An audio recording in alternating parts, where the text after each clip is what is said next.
but I think the development of full artificial intelligence will spell the end of the human race. It's a flying object, and we don't know what it is. I would hope somebody's checking it out. It was a rocket or whatever, but incredibly fast, opposite direction. It was too fast to be an airplane. I'm glad the Pentagon is looking at this, because if it poses a threat, I want them on top. Well, the craft generates its own gravitational field. You said there's lights in the sky? The internet has become the command center for criminals and terrorists. 911, what's your emergency? I need help, please help me! Aliens won't let it happen. You know, that's what we're instructed to say. Roswell, Area 51. Alien kept deep under the ground. 1,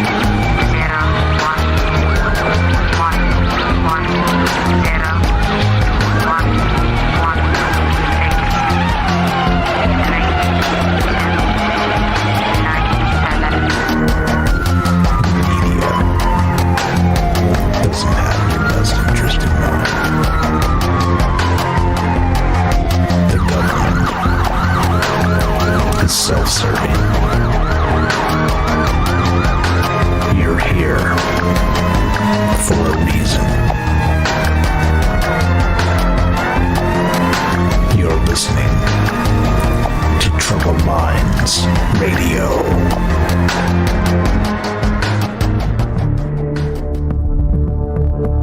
Broadcasting live from a secret bunker just off the extraterrestrial highway. Somewhere in the desert sands outside of Las Vegas. From somewhere in space-time, loosely labeled Generation X on planet Earth.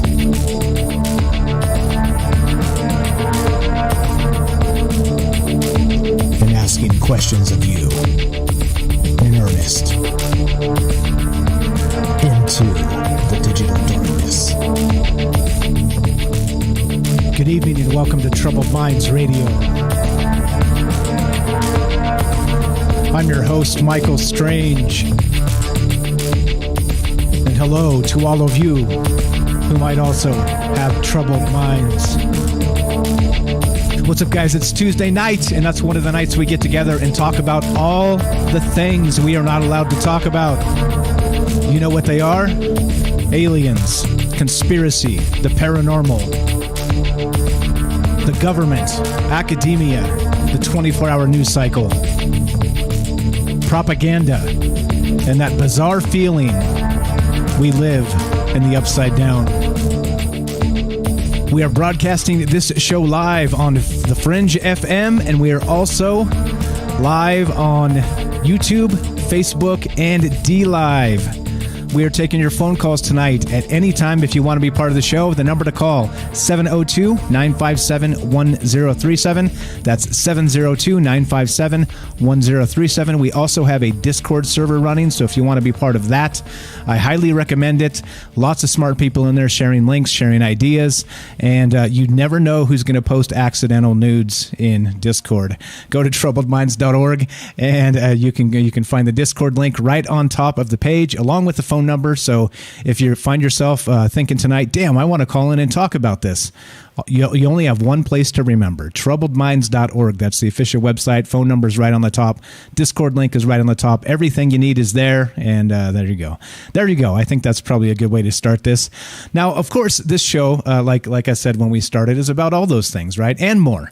This show is not just a simple conversation about aliens or, you know, the conspiracy or the paranormal, the things that we kind of talk about on the daily. This show is really about critical thought in some capacity. It's about entertainment in some capacity, but really, don't listen to me. I mean, it's one of those things where, you're on the radio and you're like, well, listen to me. So, I mean, yes, listen to me, but don't take the things I say at face value. You shouldn't take anything, anybody, anywhere these days anything they say to you, you shouldn't take at face value anymore, because we do live in that version, the bizarre version of the upside down.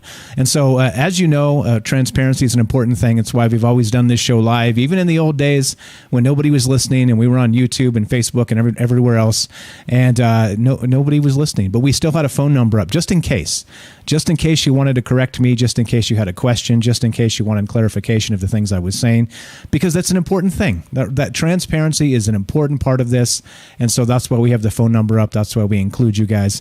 That's why this is it is what it is. It's why it's been a successful thing to this point, because it's a big conversation between us. It's less a show, more of a conversation, and that's what this is all about. So anyway, I just wanted to point that out and make sure that we're on the same page here. I'm not the guy that slams his fist and screams. Well, sometimes I am, but I'm not the guy that just because I do that, I want you to believe the things I'm saying. You make up your own mind about all of these things. I want to be clear about that up front, and that's a common thread of this show, no matter what topic we're talking about. So there you go. Just again, to throw that out, I want you guys to be aware of that. You use your own brain. You double check my sources, because all my sources that I'm using, I will link in the chat, and also they will be linked to the podcast when that goes up. They will be linked to YouTube when that goes up. I put my sources everywhere, so you guys can find where I'm getting this information, and I'm not making it up. I'm not making it up, all right? Somebody else has said this at some point, and whether you believe it or not, it is what it is. Okay, so tonight, with all of that said, let's get all that out of the way, just to make sure everybody understands where we're at and where we're starting here. Now, if you've been watching the news, right, I try not to. I try really hard, because the mainstream media is just so atrocious at what they do, right? It's all fear all the time. Speaking of which, did anybody see just as an aside here, speaking of the mainstream media, did anybody see the Project Veritas thing that hit today? We're not going to be talking about that, directly and specifically, but did anybody see that, they have some insiders, and the higher ups at CNN admitted, well, it was our goal all along to get Donald Trump out of office, right? Like, no kidding. Duh, right? But they got somebody on the inside admitting it. Okay, big whoop, you say. But then they also said regarding the this pandemic, they also said that they're going to be pressing the fear as hard as possible, because fear sells. Oh, if you guys haven't seen that, I didn't prepare that. I didn't bring it up. I'm not going to be talking about that, like I said, in depth here. But it is one of those notable things that just happened, and it kind of illustrates my point that mainstream media, right, big media, are nothing but a bunch of liars these days, propagandists. They probably always were, but now we're onto them, and we have no reason to believe a thing they say. So thank you, CNN, for and Fox and everybody else for taking the lead and showing us you're just a bunch of lying propagandists. But okay, so if you've been watching the news other than that, you may have seen this thing. All right, now this thing that I'm talking about is a robot dog. All right, and we talked about these robot dogs back not too long ago. I think it was several weeks back, maybe a couple months now, when they all came together with this Boston Robotics, right? I think it's Boston Dynamics is what they're called. And so they had the whole dancing robot routine. You guys remember this? They had like the humanoid 2 arms and 2 legs robots. They had the 4-leg dog-looking robots, and they were all choreographed just perfectly. And they were dancing around and doing their thing, and it looked amazing, right? It was like, yeah, this is the future. We're going to have dancing dogs on every street corner. Well, Well, if you saw these articles I'm about to bring up, then maybe you wouldn't be thinking that. But okay, so let's start with this. Let's just start with this is from ABC New York Eyewitness News, and this is actually from December 11th, 2020. So this is not what happened today, but this is a good preface on what's happening with this robotic dog that is being used by the New York Police Department, right? Can you believe this? All right, now this is a little bit crazy, so let's start with this, and let's just play a little clip from ABC 7 New York News, and this is from December 11th, 2020. So this is when they were deploying the dog. So it's important to kind of go back and look at, take a step back before we look at the news today, the stuff that's going viral and all the people are talking about. But I'm going to drop this link up here, and then we'll get to the news of today, right? But check this out. This is crazy. This is crazy. All right, here we go. I'm going to just play this, and we're going to do this. All right, this is from, again, Eyewitness News, AB7, Channel 7. Here we go. An Eyewitness News exclusive, and we're getting a look at the NYPD's newest crime-fighting tool, a robotic dog. This dog can be sent to dangerous situations and help protect officers. Eyewitness News reporter Kimberly Richardson shows us exactly how it works.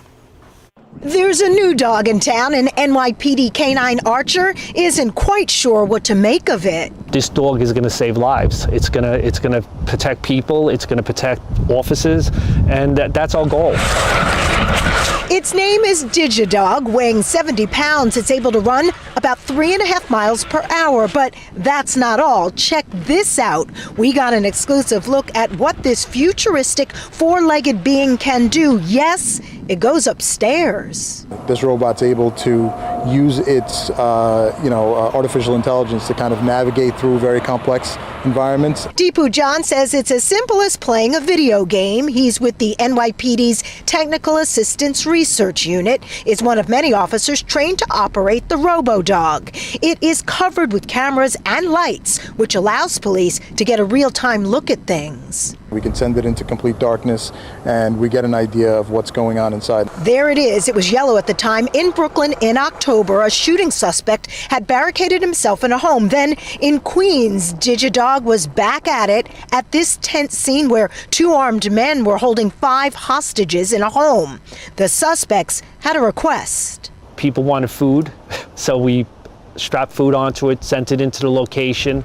Digidog is also capable of two-way communication. If an officer needs to talk with the suspect, he or she can. Watch this. Hello, are you there? Yes, this is the NYPD. In January, an arm's coming out, so it'll be able to open doors and move objects.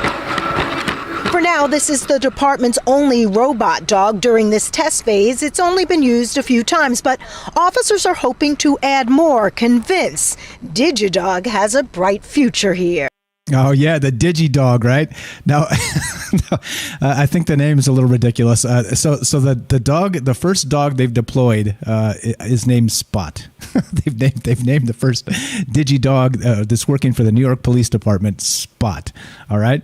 Now we've talked about this in the past, right? The singularity. We've talked about our robot overlords. We've talked about all of these things. Okay. Except now the weird thing is that, most times what we saw in the past when we talked about this is, the PR. Okay. We saw the press releases. We saw the things where they were trying to hype this up as, right, the next thing, the next safety thing, right? This is going to save lives, right? This is going to save lives. Okay. So you notice what they said, that they had they strapped a pizza, basically. This particular story that the guy was talking about, the cop in the clip there, they strapped a pizza and a cell phone because the people that were inside barricaded with the hostage situation, they wanted a pizza and they wanted a cell phone so they could make some phone calls. So they strapped a pizza and a cell phone onto this Digidog and then ran it up there, right? So they could, actually negotiate the hostage situation, as it were. All right. And this is back in December 11th, 2020. All right. That's where this article came from.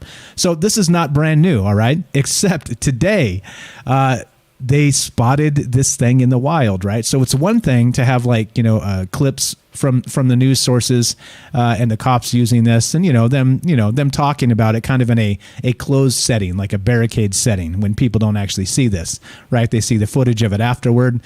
But what happened today, or not? I don't think this was today. Actually, this was a couple days ago. But what happened this weekend is that they deployed this Digidog. They took him to another hostage type situation that was going on. We'll get to the specifics of that in just a sec here. But people on the street saw this little dog walk out of the building, and it was stomping around with the police right out there in view of God and everybody. And they were taking photographs of this. They were taking video of this. And so, of course, you would expect this Digidog has gone viral. All right. And now it's kind of at least they're milking it for the viral clicks, I guess we should say. Right. All right. So it's as I look at this, I can't help but say it creeps me out. It really creeps me out. Right. As somebody who loves dogs, who's lived around dogs my whole life, who's had dogs, it's I don't know. Like, they say I don't know. What would you call it? Like a bastardization of all things dog, right? As this is now very much like a drone in the sky. It is now a drone on the ground that can walk upstairs and, like they said in the video there, turn doorknobs eventually, which is probably coming. That was back in December they said that. So I'll bet you the dogs now can probably open doors. They can probably break locks. They can probably do all these things, right?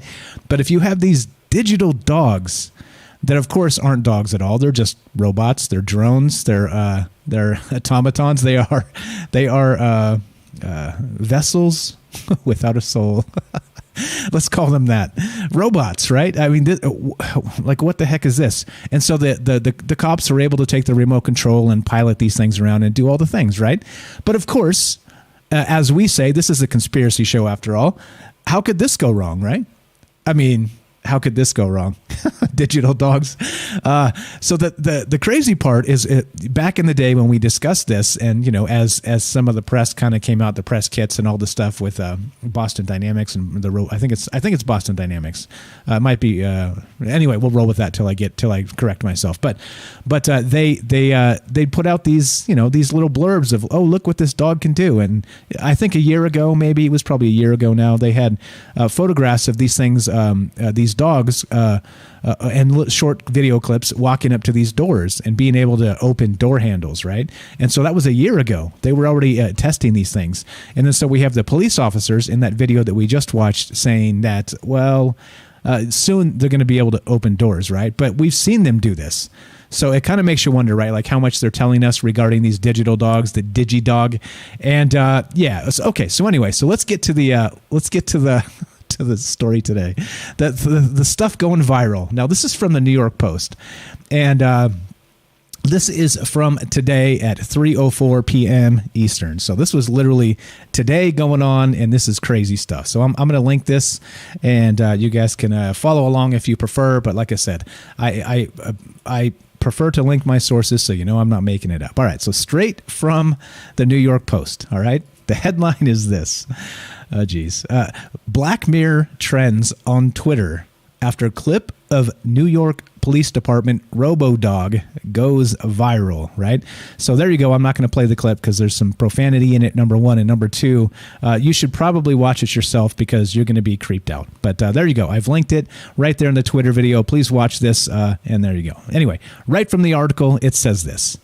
A viral clip of the NYPD's new robotic Digidog had the internet chasing its tail over whether the dystopian future of science fiction has already arrived. Quote, by the time my kids are old enough to watch Black Mirror, it's going to be a documentary series, Twitter user Hella Lay posted Tuesday, along with the video which shows cops ushering around a Robodog during an arrest at a city housing project. Quote, I never seen nothing like this before in my life. You seeing this? Asked the woman in the original TikTok video. Oh, that moves better than a dog. I edited that for vulgarity, let's say. But that's not what she actually said. But that's R2D2, right? So here we go. An NYPD rep said the clip showed the arrest of a 41-year-old Luis Gonzalez after police responded to a 911 call regarding a domestic dispute and possible firearm and hostage situation at 344 East 28th Street in Manhattan.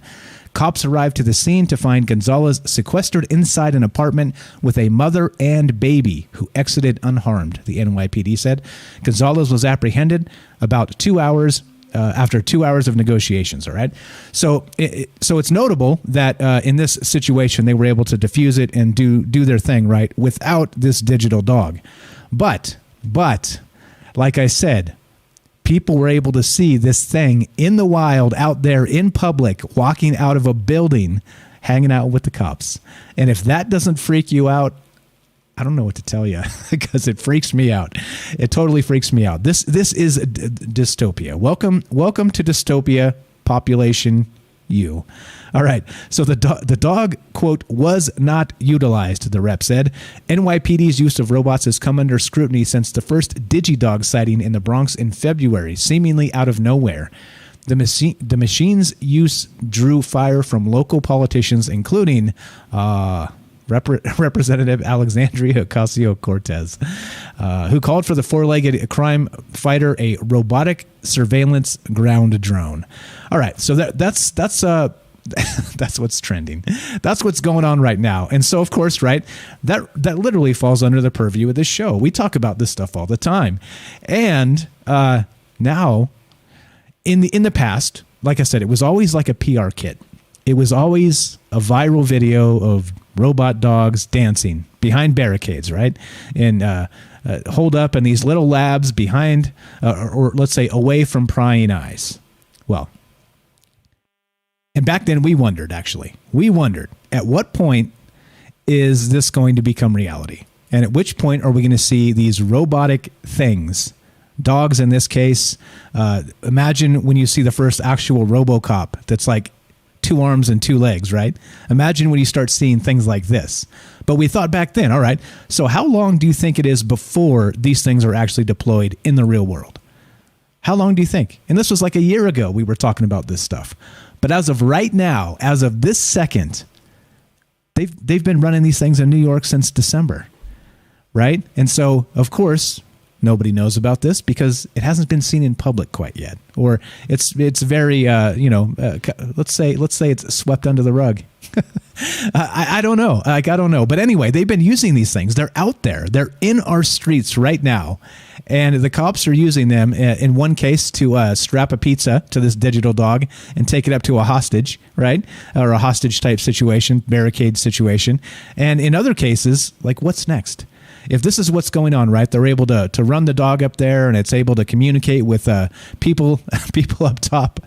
I think this changes my vision of a dog forever. Because, of course, a dog is man's best friend, is it not? But what happens when it's a Digidog?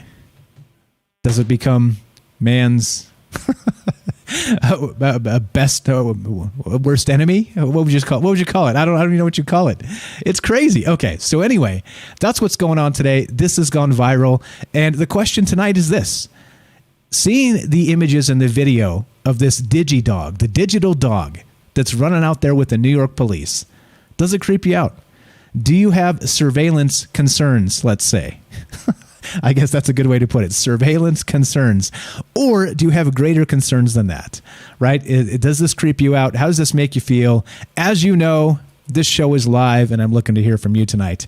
I know you've probably seen this. If you haven't, you're looking at it for the first time, but we'll look at this together. We'll talk about this together and really wonder, all right, so now that they're deployed, the question a year ago was, when are they going to deploy these things out in the public?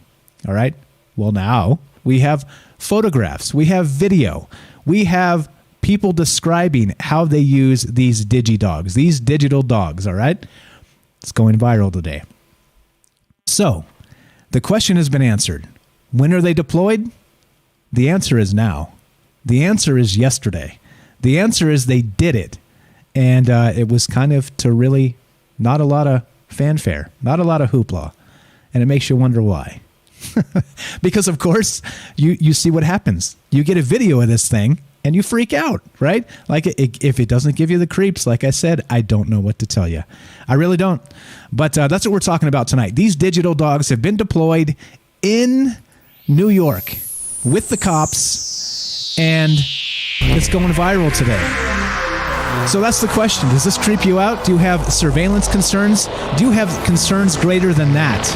After we did a show not too long ago about slaughter bots and drone swarms. Now we're talking about digital dogs roaming the street with local police. Oh, geez. Yeah. Yep. That's what's on deck tonight. Love to hear from you at any point. Taking your calls. How do you feel about this? What do you think is the next step? They're going to open doors next? Now what? You tell me. This is Troubled Minds. I'm Michael Strange. 702-957-1037. That's 702-957-1037. Phone numbers at troubledminds.org. Give me a call. I want to know what you think about this. Does it creep you out, or should I relax? Chill, Michael Strange. Everything's cool. I'm open to hearing it all. Hang tight. Don't go anywhere. More Digidogs after the break.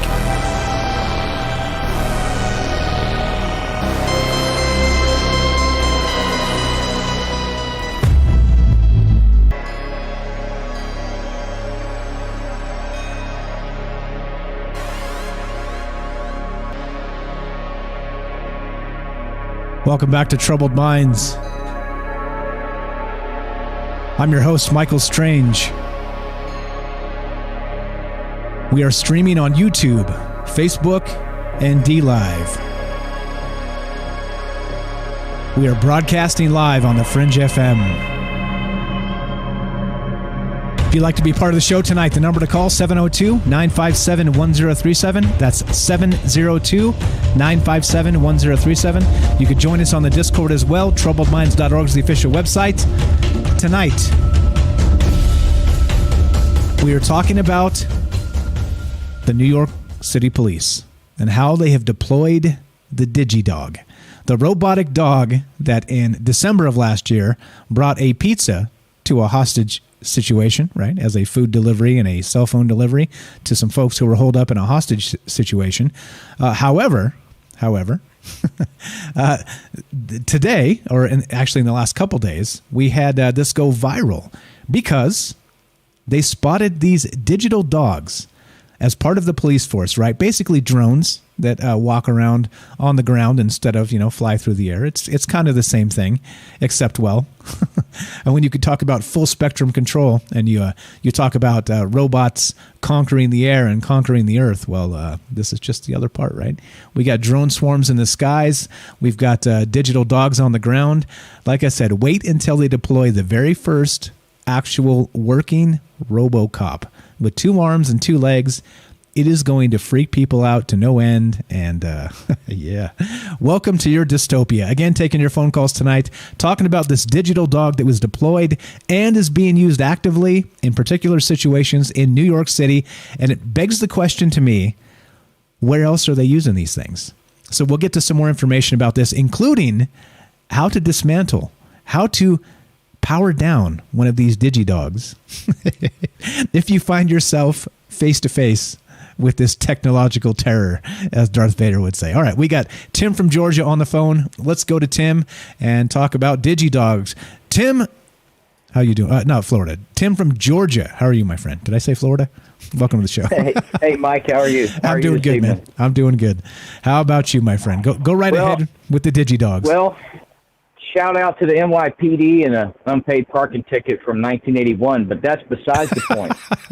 What we have here is a disaster because if you study up on these things, they're really not big enough at that size to carry heavy-duty weapons on them, right? But here's what they can do. They have a crowd-control polymer that they can put on board this thing and in a sprayer, and it has a reservoir and it's under pressure, and it sprays this polymer out on the ground, and it's anti-crowd control. It makes everybody slip and fall. It's very slippery stuff.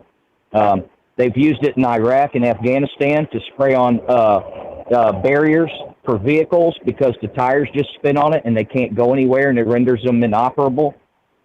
So it's something that the Army has deployed, and when I get off of here, I'll send some links to the chat for it, and they can put that on there, and these things can be amazing crowd control devices.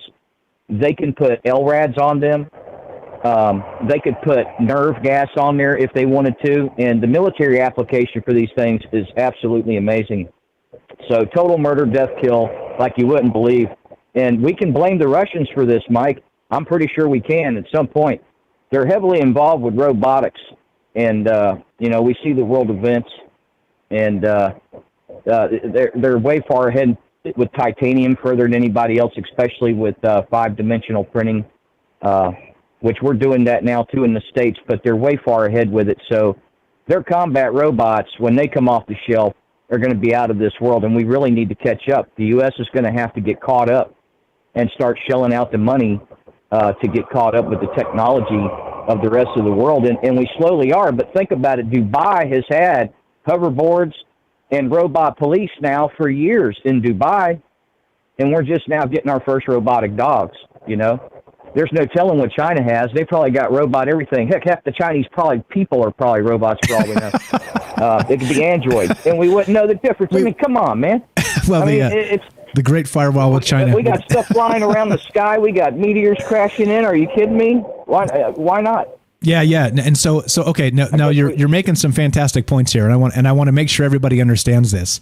So right now they're describing this thing as like a safety vehicle. Okay, it's like a precautionary tactic. If officers are going to be in the line of fire, they could send the Digidog in there, and it can actually look around corners and make sure it's safe and they don't get shot and all the rest of this stuff. Right? Sure, fine. Like I buy that, but like Tim is saying, there's some military applications that you can easily attached to this dog, which I am sure have already been developed, right? If we're talking about DARPA, like we always say, 30, 40, 50 years ahead, they know they've been doing this stuff for a very long time. And so now, just because we're first seeing these in public on the public streets, well, the implications become not just surveillance and safety, because isn't that the way it always starts, right? It always starts with, well, we're doing this to protect the public. We're doing this to protect the police. All right. And don't get me wrong. I don't want anybody dead. I don't want anybody dead. But you get the point. You can deploy all kinds of different things, including, like you said, crowd control onto this thing. There's those. They have those microwave weapons, right? That are crowd control weapons. Imagine just attaching one to this thing. You can't stop it. It just can run around and blast this like microwave weapon at people and just clear people off. Like, I mean, that's just beginning. We're talking about non-lethal crowd control. Now, what happens when these things become faster, bigger, stronger, and there's a pack and they move together in these like drone swarms, like we were talking? Crazy stuff, right? Right, Mike. Nobody's going to take this thing seriously until one of these things, or a pack of them, peels the paint off somebody's house and gives the family a permanent orange afro. Nobody will take notice until that happens. You're right. And it'll have to be probably somebody hot, prominent and high up, like, somebody related to a politician, for anybody to do anything about it. Until then, we're at the bottom of the pyramid, and it's what it is. We all got to cross the bear, I suppose. Yeah, unfortunately, and that's the world we live in, right? We got the representative government, as we're told, and it doesn't matter how loud the outcry here is. We even have a prominent politician. We'll get to that in a sec. Alexandria Ocasio-Cortez has spoken out against this, saying it's a surveillance tool to use against minority communities. All right, I mean, that's one way to put it. But I mean, I think she needs to expand her vision to, well, no, this is Skynet. This is the future, and it's not a pretty future if this is the type of thing we're going to be deploying. Because again, right, like Matt in the chat says, this: why can't we use our powers for good? Right? It's like everything we get, we have to destroy and turn into a weapon. It's crazy. Right on, Matt. The thing is, Matt, is there's people out there and involved with all this stuff, and they get a big grin on their face, and they're like, you know what? Let's make the AI decide that at some point, just like in the movies, it's going to turn on human beings and consider us a threat. And we'll do this just so we can get good camera footage. Then they'll set it up for that, and they'll roll the end of the world, film it, and then go in their bunkers while everybody else is gone. Yeah, and worse. And that's the thing, right? So if they're deploying these things domestically, they're using them in the military, because, of course, you don't deploy it domestically until you've tested it and put it, into the military. Because, if you get a poor Marine die somewhere, you can say it's a training exercise and be like, oh, we just had an accident. If it happens and tears up a local Walmart, right, we have a bigger problem. You see? So this stuff is out there. It's been out there. It's just, I think that this is a step. I mean, there's no avoiding it as part of the problem, right? So it's a step in the right direction. It's also a step in the wrong direction, because, of course, we can't ever do good things with the technology we create. Right? I mean, sure, I take that back. Of course we can, and we do, but it seems like things like this are just so rife for abuse that what's going to happen. What's next? Like you said, once this sucker does something terrible and starts murdering people, maybe not even then. Like we could say that about self-driving cars, right? You can be like, well, once the Teslas start just killing people, then they'll put a stop to this. But that's not true at all, is it? Because they've been killing people and they're not putting a stop to it. They're like, well, it's a beta test. It was a beta test. Oh, man, what a world, ain't it, Mike? Yeah, exactly. What a world. Exactly, yeah. Crazy stuff, man. So what else do you see about this dog in the future going on? What do you think the next step is? Well, how they're going to deploy it with the police? I see they're going with this. besides the surveillance, crowd control, and like she even said, the minority neighborhoods, they will do that. They will do that. We all know it too. We might as well not even beat around the bush. They will, where there's area of larger crime areas, they're going to deploy a lot of this stuff for surveillance. And it'll be able to record video and audio, and that's going to make their cases.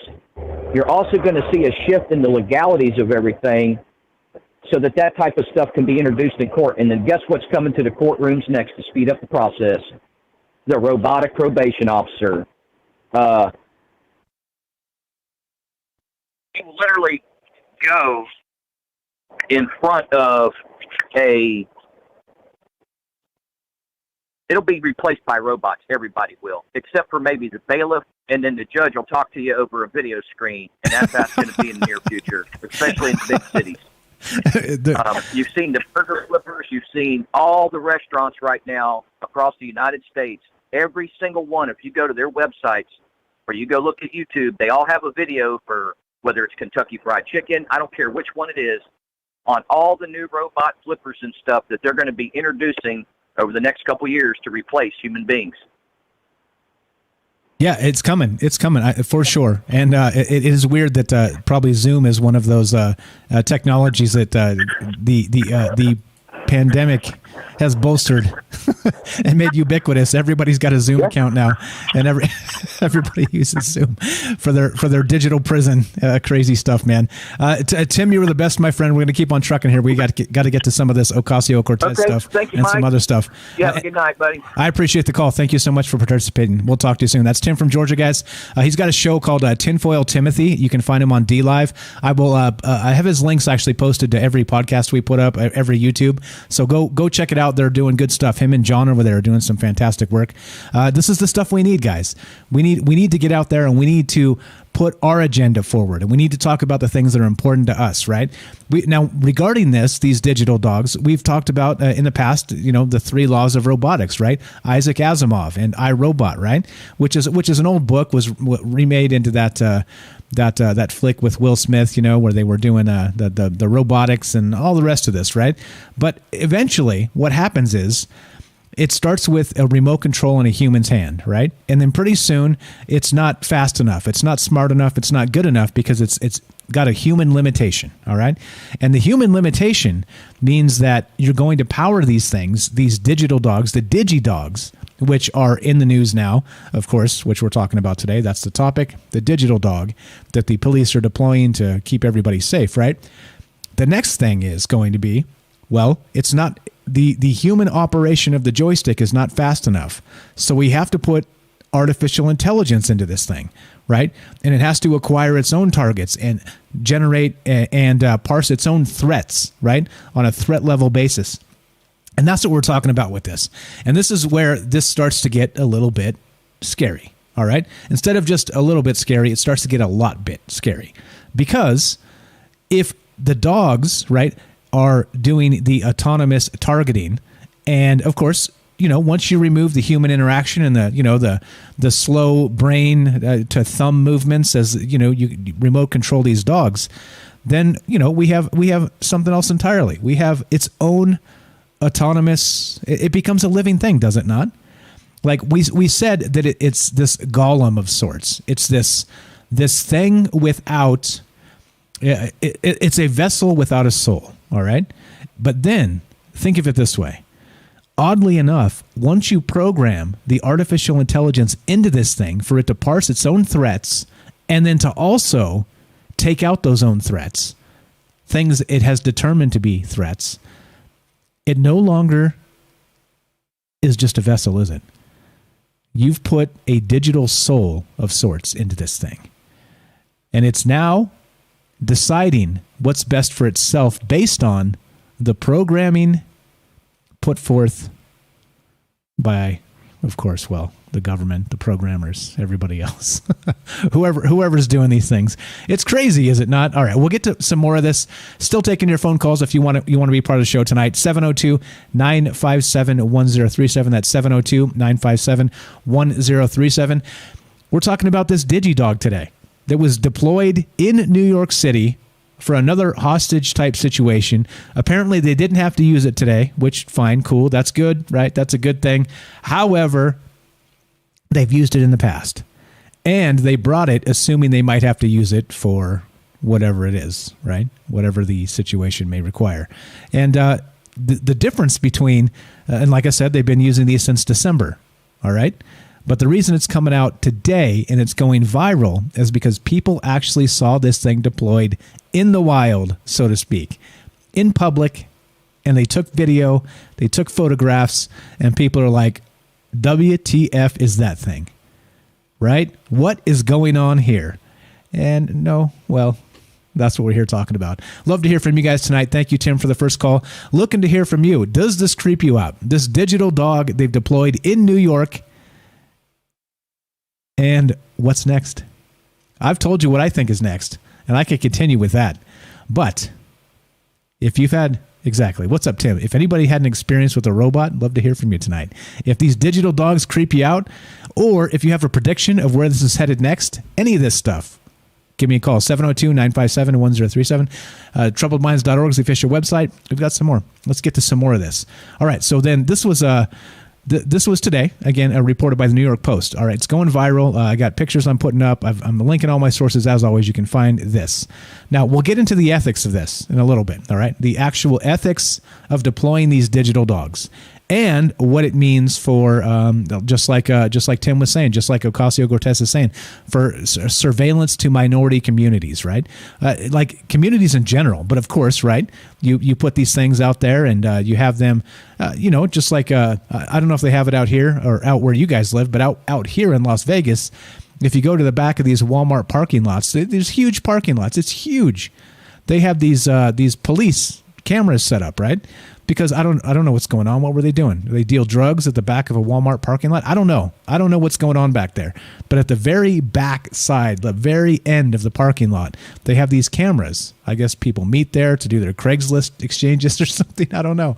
I'm not a criminal. I don't think like that. I don't do those things. But, this is what's happening. And if you have these, imagine when you have these autonomous digidogs roaming the neighborhood with facial recognition scans, looking for people that have warrants out for their arrest. Oh boy.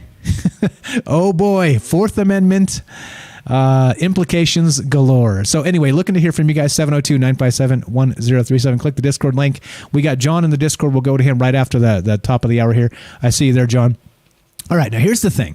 This is from MSN.com. Now let's go to this. This is what Ocasio-Cortez was saying today. Going to link my sources as always. Here you go, so you know where I'm getting this from. And I'm not making it up. This stuff is out there. This stuff is actually going on.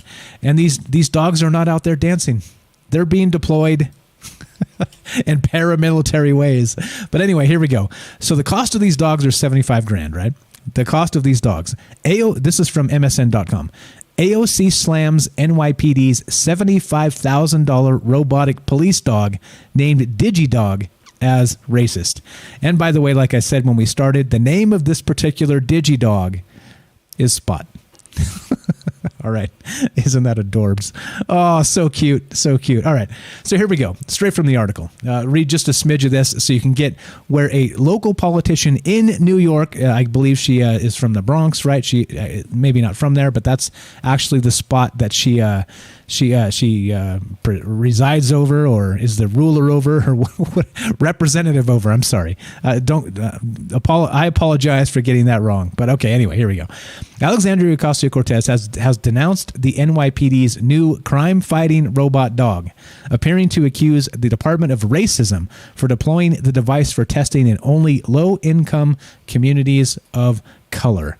And the Democratic firebrand blasted the police department's four-legged Digidog in a succession of Thursday tweets 2 days after the cyber hound was filmed responding to a home invasion in her home borough of the Bronx.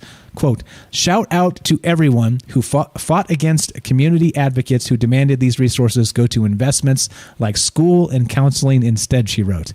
Now robotic surveillance ground drones are being deployed for testing on low-income communities of color with under-resourced schools. Oh boy. Oh boy.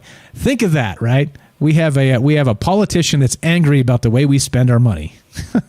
Hey, politician Ocasio-Cortez, what's up? Shout out. We are all pissed off about the way we spend our government money. That's part of what we do here. That's part of what's going on with this. Why we are upset with this gigantic military budget where trillions go missing every year. We got UFOs flying in the sky that we don't know if they belong to us or they belong to China or they belong to Zeta Reticuli. And we're being sold a bill of goods about all this in the name of national security, all the while raising our taxes and not giving us the things that we need. Oh, I don't know, like healthcare. Don't get me started on taxes and healthcare. You guys know better than that. Don't get me started. I know I started myself, but you get what I'm saying. But anyway, this continues. Ocasio-Cortez then argued that police funding that allows for new technology like the Digidog would have better served the community if it had been allotted to programs for education or housing. Quote, please ask yourself, when was the last time you saw next generation world-class technology for education, healthcare, housing, etc., consistently prioritized for underserved communities like this? She added in a follow-up tweet.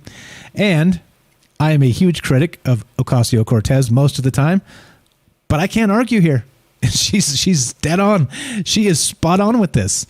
Like, okay, $75,000 for this dog. Sure, fine. It's paltry compared to the cost of training a police officer. I realize that.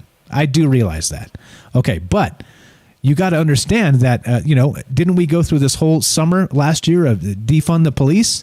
Wasn't the NYPD police department actually blasted on their budget and they had to lay off a ton of officers and the murder rate is skyrocketing as a result? Again, don't get me going on that. But there are consequences to these things, but I don't know how they found it in their budget in December to deploy these $75,000 digital dogs. Yeah. What's up, Paz says, if you give up freedom for security, you will have neither. And that is absolutely true. And that's what we're talking about tonight. I see you guys in the chat there. Thanks for hanging out with us. Thanks for being part of this. We are streaming on DLive, streaming on YouTube. We are streaming on Facebook. We are broadcasting live on the Fringe FM, and we are taking your phone calls. This is Troubled Minds. I'm Michael Strange. And as we continue talking about Digidog, love to hear from you. Phone number to call is 702-957-1037. That's 702-957-1037. You can be part of the show that way. Go to troubledminds.org, the official website. You can click the Discord link. Conversation goes on in Discord 24 hours a day. A lot of smart people sharing ideas, sharing links, talking about this type of stuff. If you have not joined it, please do. Come say hi. You'd be surprised. The conspiracy type folks are ahead of the curve. Guess why? We were talking about digital dogs years ago. That's why. Now they've been deployed on the streets of New York, and here we are, left to pick up the pieces and wonder what our future is really going to be like. Don't go anywhere. This is Troubled Minds. I'm Michael Strange. More Digidogs after the break.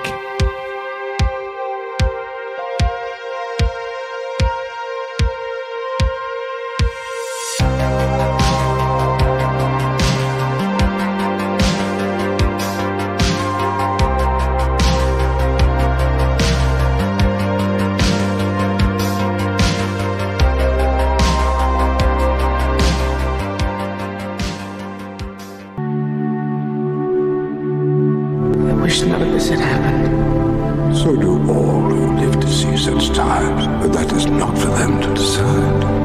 All we have to decide is what to do with the time that is given to us.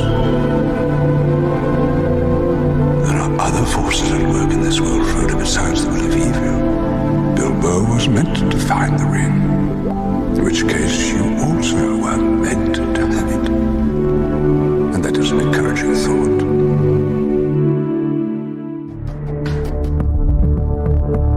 Broadcasting live from a secret bunker just off the extraterrestrial highway. Somewhere in the desert sands outside of Las Vegas. From somewhere in space-time, loosely labeled Generation X on planet Earth.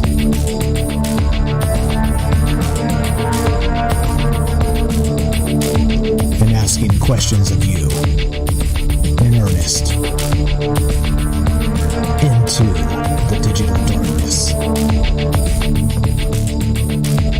Good evening and welcome to Troubled Minds Radio. I'm your host, Michael Strange. And hello to all of you who might also have troubled minds. What's up, guys? It is Tuesday night, and that's one of the nights we get together to talk about all the things we're not allowed to talk about. This show airs 7 p.m. Tuesday, Wednesday, Thursday, 7 p.m. Pacific time. Those things we're not allowed to talk about: aliens, conspiracy, the paranormal, the government, academia, the 24-hour news cycle, propaganda, and the general feeling that we live in the upside down. Like I said, this show's live. If you want to be part of the show tonight, the number to call, 702-957-1037. That's 702-957-1037. You can find the phone number and the Discord link at troubledminds.org. That's the official website of the show. We're streaming on DLive, Facebook, YouTube, live on the Fringe FM. We're talking about digital dogs tonight. We're talking about digital dogs. Just recently, they've deployed actual digital dogs into the public sphere. It's happened. And not only that, right? We knew this was coming. We were talking about this again as a conspiracy show. We were talking about the I'm gonna make sure I word it carefully, the pandemic, and don't add the L in there. But we were talking about this long before anybody else was. We were talking about these robotic dogs long before anybody else was. It's part of what we do. We're supposed to look a little bit ahead and try and decide what in the world is going on when, for some stupid reason, our politicians are trying to legislate 1870. I don't understand. I don't get it.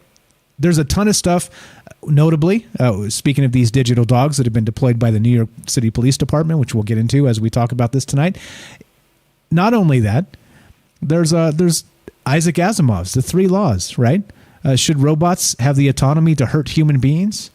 Should eventually, when a human joystick is too slow to respond to a threat, should those joysticks be removed from human hands and replaced with artificial intelligence inside these digital dogs? That's what we're talking about tonight. And should these digital dogs have the ability to decide what is a threat or not? Lots of stuff to talk about here. We got John from Facebook Jail on Discord, I believe still. We're going to go to him and looking to hear from you guys tonight. What do you think about this stuff? It just happened today. It's going viral anyway, that the New York City Police has deployed this Digidog, and people are seeing it out there walking around in the wild, stomping around with the police. And, it's notably brought a hostage situation, a hostage holder, a pizza, and a cell phone. And it's actually, they're using it as a device to keep police safe. All right, that's what they're using this for. So anyway, as we talk about this, looking to hear from you, 702-957-1037. Phone number is up on the stream. We're going to go to John in Facebook Jail. What's up, my friend? Welcome to Troubled Minds. How are you? Hey, how you doing tonight, Mike? I'm doing good. Tell me, do you own a Digidog, sir? No, I can say I do not yet. Digidog. I'm going to get a Digihorse, though. Okay. So I can get rid of my car. That's a heck of an idea. I'm going to prance around full Victorian style on that Digihorse too. Nice. So it's going to be glorious. So hopefully it in true horse fashion, it should be able to outrun the Digidog, right? So that should keep you safe. Oh yeah. But my Digihorse will come with lasers attached to its freaking head. Perfect. All right. So what do you think about this stuff? Do you think there's just police safety in mind here, and we're just trying to keep everybody safe, or do you think there's something to be worried about with this digital dog stuff? Well, with the cybersecurity background, my questions kind of go like this: What are the fail safes? Is there a back door to calm things down? I think the biggest key we would have, because it is a machine and not a person, there would be no reason for it to be capable of lethal force. I would much rather pay $75,000, each time a machine gets broken instead of seeing someone get shot. So it would be nice to see, one of these robots kind of in action if they can pin or net, or as Tim mentioned earlier, make a slippery situation kind of deal. And then as for the AI aspect, I think that would be a much better idea than having someone behind the joysticks. And this is why. It will lower a police budget, so that means less taxes, hopefully, because I can work a robot 24 hours a day, 7 days a week, and it will never want a donut break. Also, zing. Hey, Zinger. Come on though. I got to push back and say, there's no taxes being lowered. They'll just find another way to spend it. Come on, bro. All right. It is wishful thinking. I'm hoping it eliminates at least one or two cars, so maybe we don't have to pay for as much maintenance for that aspect. I don't know how often you have to change out the rubber boots on a Digidog's feet, but I imagine not as often as 4 tires on a cruiser. So, and I think it would remove the human error element away from policing. If we have, dogs that are designed to, because we already have drones, let's face it, we have drones, we already have facial recognition. It was installed through Operation Legend last year in every major city that had a riot. That is, the FBI gave out grants. You can look them up on fbi.gov. Every one of our major cities has facial recognition already, and so far I have not been beat to death by a police officer. I have checked my pulse within the past 24 hours to verify that statement. So I think it would really just depend if we can set up, I think there should be an amendment to the Constitution that says lethal force should not be used by AI on American citizens. I think that should be an amendment. You should always be captured alive when it deals with robotics. Of course, that would be harder to pass, but I think it would be necessary as a protection from AI.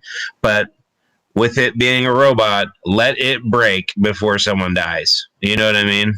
It would prevent a police officer from grabbing a gun instead of a taser, for instance.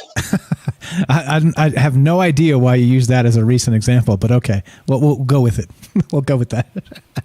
But I laugh. It's not funny. It's not funny. It's just it's like the news cycle is consumed with this, right? I'm not going to derail on that, but you get the point of I don't know. I'm two ways of it, right? So okay. So yes. So artificial intelligence built into these digital dogs should make them more efficient and remove human error. Okay. But AI is coded by humans. All right. And machine learning is coded initially by humans. And so you still have human error in the mix. But like Tim said when he called earlier, like nobody's going to notice until the dog goes nuts and does something really ridiculous. And, it identifies a threat that isn't a threat and tears like some baby stroller to pieces, like something like this. Then people are going to start getting freaked out and actually like stand up against this technology. But I mean, where human fallibility is a thing, and it extends to code, it extends to technology, it extends to everything else, right?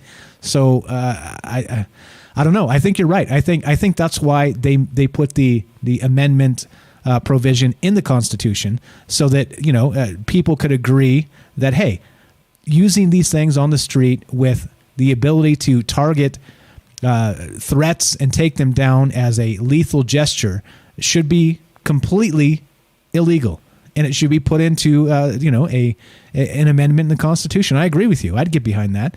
But again, right? You have all these guys that are in bed with the Raytheon and all these other guys, Northrop Grumman, and these guys, Boston Dynamics that are making these machines. Come on now. They're not going to do that. When you look at those companies, though, they're going to look for any reason to increase the price. They're never going to look for a reason to decrease the price. And having knowledge of how data is compiled to go into programs when it comes to making fail safes and all, it is a very finite responsibility. Computers, we have this idea that computers are so smart when really they are so very dumb. You have to tell them. It's like, have you ever tried to describe tying your shoes? You have to go, okay, step 1, find your shoes. Step 2, until, you know what I mean? But it's more detailed. You have to describe what the a shoe minute is. movements of your laces. Right. First you have to define the shoe, and then you right. Yeah. So that is what you have to do with making fail safes. And this is something we already do. The average program has 1.7 million lines of code in it. So when it comes to human error, in regards to IT, it's a much smaller number because the method that has to be accomplished is very rhythmic. It's very predictable, and there's really no room in error. It's not like fracking or anything like that, where you hit the wrong thing and then now you have a giant oil spill. Where it lacks is if it is able to be infiltrated from the outside. So I would also worry about the security aspect. I would not want this running off of like a Bluetooth or a Wi-Fi. I would prefer it to be completely autonomous and have a emergency broadcast signal to alert the nearest vehicle of a crime, and then immediately start playing video. I think that would be the best because it eliminates the intrusion from outside forces through Bluetooth and Wi-Fi. Yeah, so it just starts blaring like a police loudspeaker. This is the New York City Police. We're conducting surveillance of the block for this reason and that reason, right?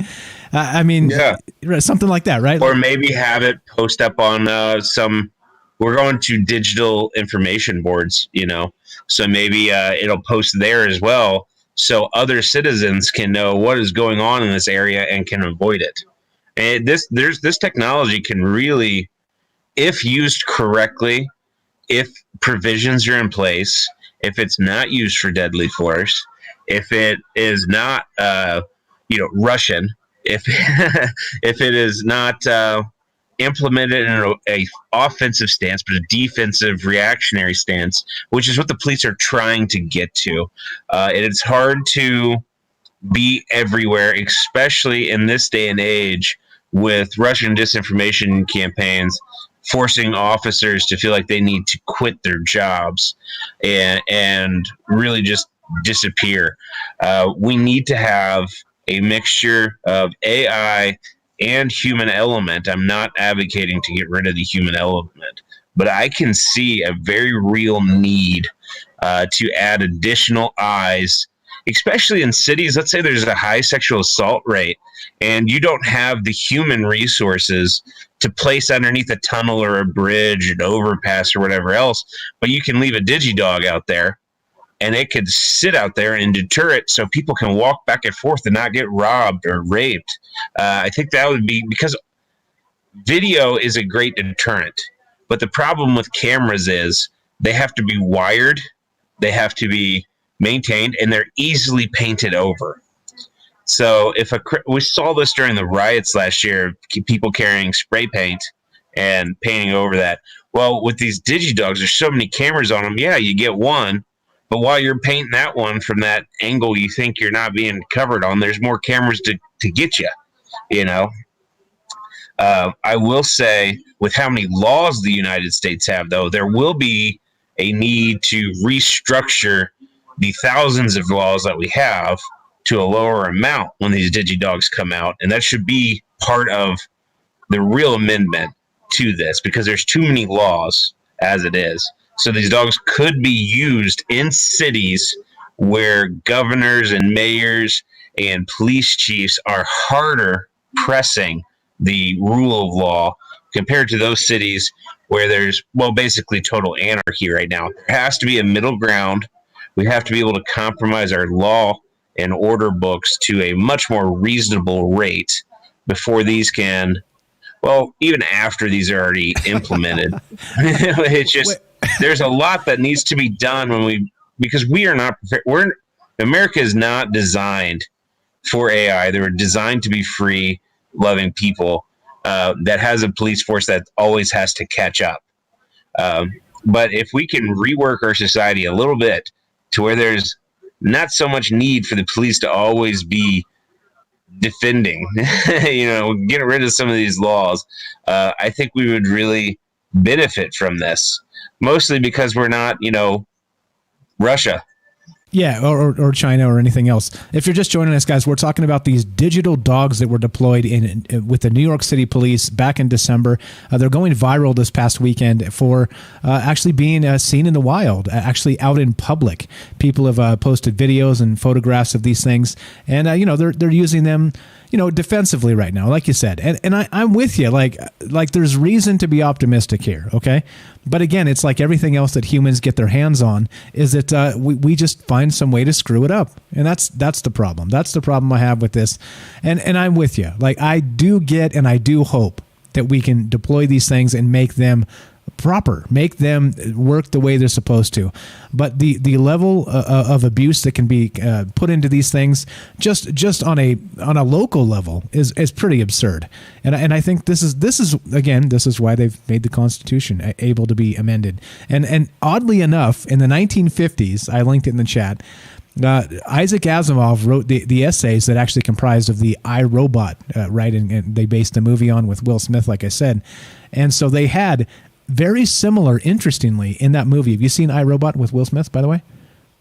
Oh, yeah. Okay. Yeah, I've seen that. And I can understand that. Yeah. The one good robot in the sea of bad. Exactly. But the problem is the bad ones are just non-thinking robots. They're basically just a hive mind, right? From like a programming collective.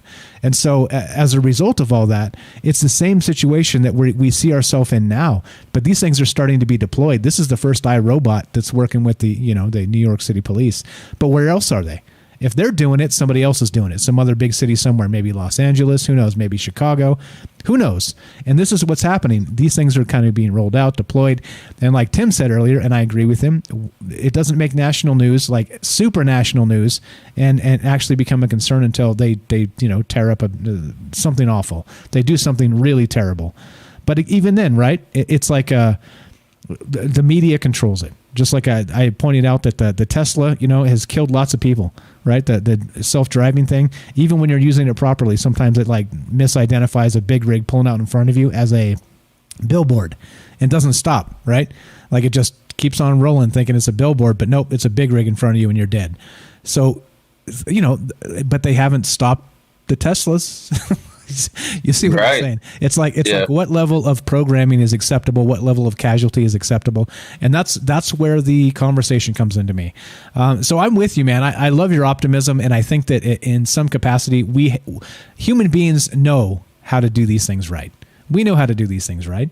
It's just for some reason, tools of war and the rest of this. So while I still got you on here, let me ask you then: do you think that these digital dogs, these digital robot dogs, Digidogs, actually should be able to determine what is a threat and be able to pacify a threat on their own without human intervention?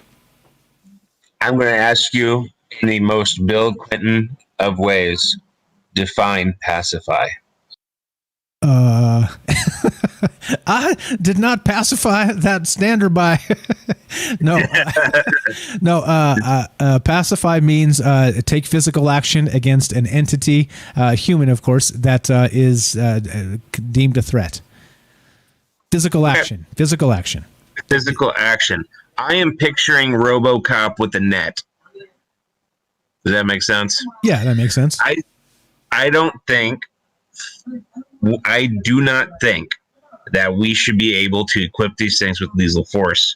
There's too many crowd control and other means, and it would not be protecting its own human life. It is a machine. If we make it armor plated, it'll protect its own circuit boards. It can walk into a line of gunfire, and all we got to do is put some new paint on it. So I do not think that lethal force should be equipped, or even aggressive non-lethal force should be equipped. Because let's face it, if I got a gun and a RoboCop is walking towards me, and I know no matter how many times I shoot this thing, it is still going to grab me, I might as well not even shoot or try to run. And if I run, the thing's not going to stop, and it's just going to be calling reinforcements. And it has my facial recognition in a city that already has facial recognition. So it is kind of out there. What I will say is, because of surveillance animals and stuff like this, we actually were able to get information out of the Kremlin. And we found out that Putin's favorite show is RuPaul Drag Race. And he's indeed a crossdresser. Get out, man. Why you got to do that? I did see, he sent me a funny GIF. He's making an inside joke. Disregard that last comment. John, you're the best. Hey, John does a show with Tinfoil Timothy on DLive. I'll have the links. John, thank you for the call tonight. I appreciate that. Your optimism and your good humor, my friend. Talk to you soon. There you go. Good stuff from friends of the show. If you want to be part of the show tonight, you know what to do. Give us a call at 702-957-1037. We're talking about these digital dogs. We're talking about these Digidogs that have been deployed in New York City, and for now, they're supposedly supposed to keep police officers safe, right? If you send a police officer into a hostile situation, a digital dog should be able to go do the thing, just like John said there, differently, and be able to keep a police officer safe. Okay, I'm all for that, but of course, like everything, once you put it in the minds and hearts of mankind, we find some way to corrupt even the most pure of things. And unfortunately, that's why this is Troubled Minds. Wait, did I mention? You're listening to Troubled Minds. I'm your host, Michael Strange. Tonight, we're talking about these digital dogs that have been deployed in New York City with the police department. What is going on with this? Does it creep you out? Does it make you look at dogs in a different light? As they say, a dog is man's best friend. But in the same breath, are we now about to say a Digidog is man's worst enemy? I don't know. I don't know. I don't have those answers. If you guys want to be part of the show tonight, we're doing this live. It's Tuesday night. If you can hear me, I'm talking to you. What do you think about digital dogs being deployed with the police? What do you think this means for the future? And am I overreacting? I'm okay with all that. It's all good. Give us a call. 702-957-1037. 702-957-1037. This is Troubled Minds. I'm Mike. Don't go anywhere. More Digidogs after the break.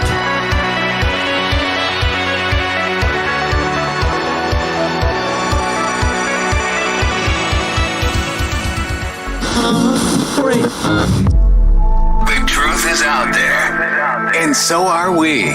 KTLK, Digital Broadcasting, The Fringe FM.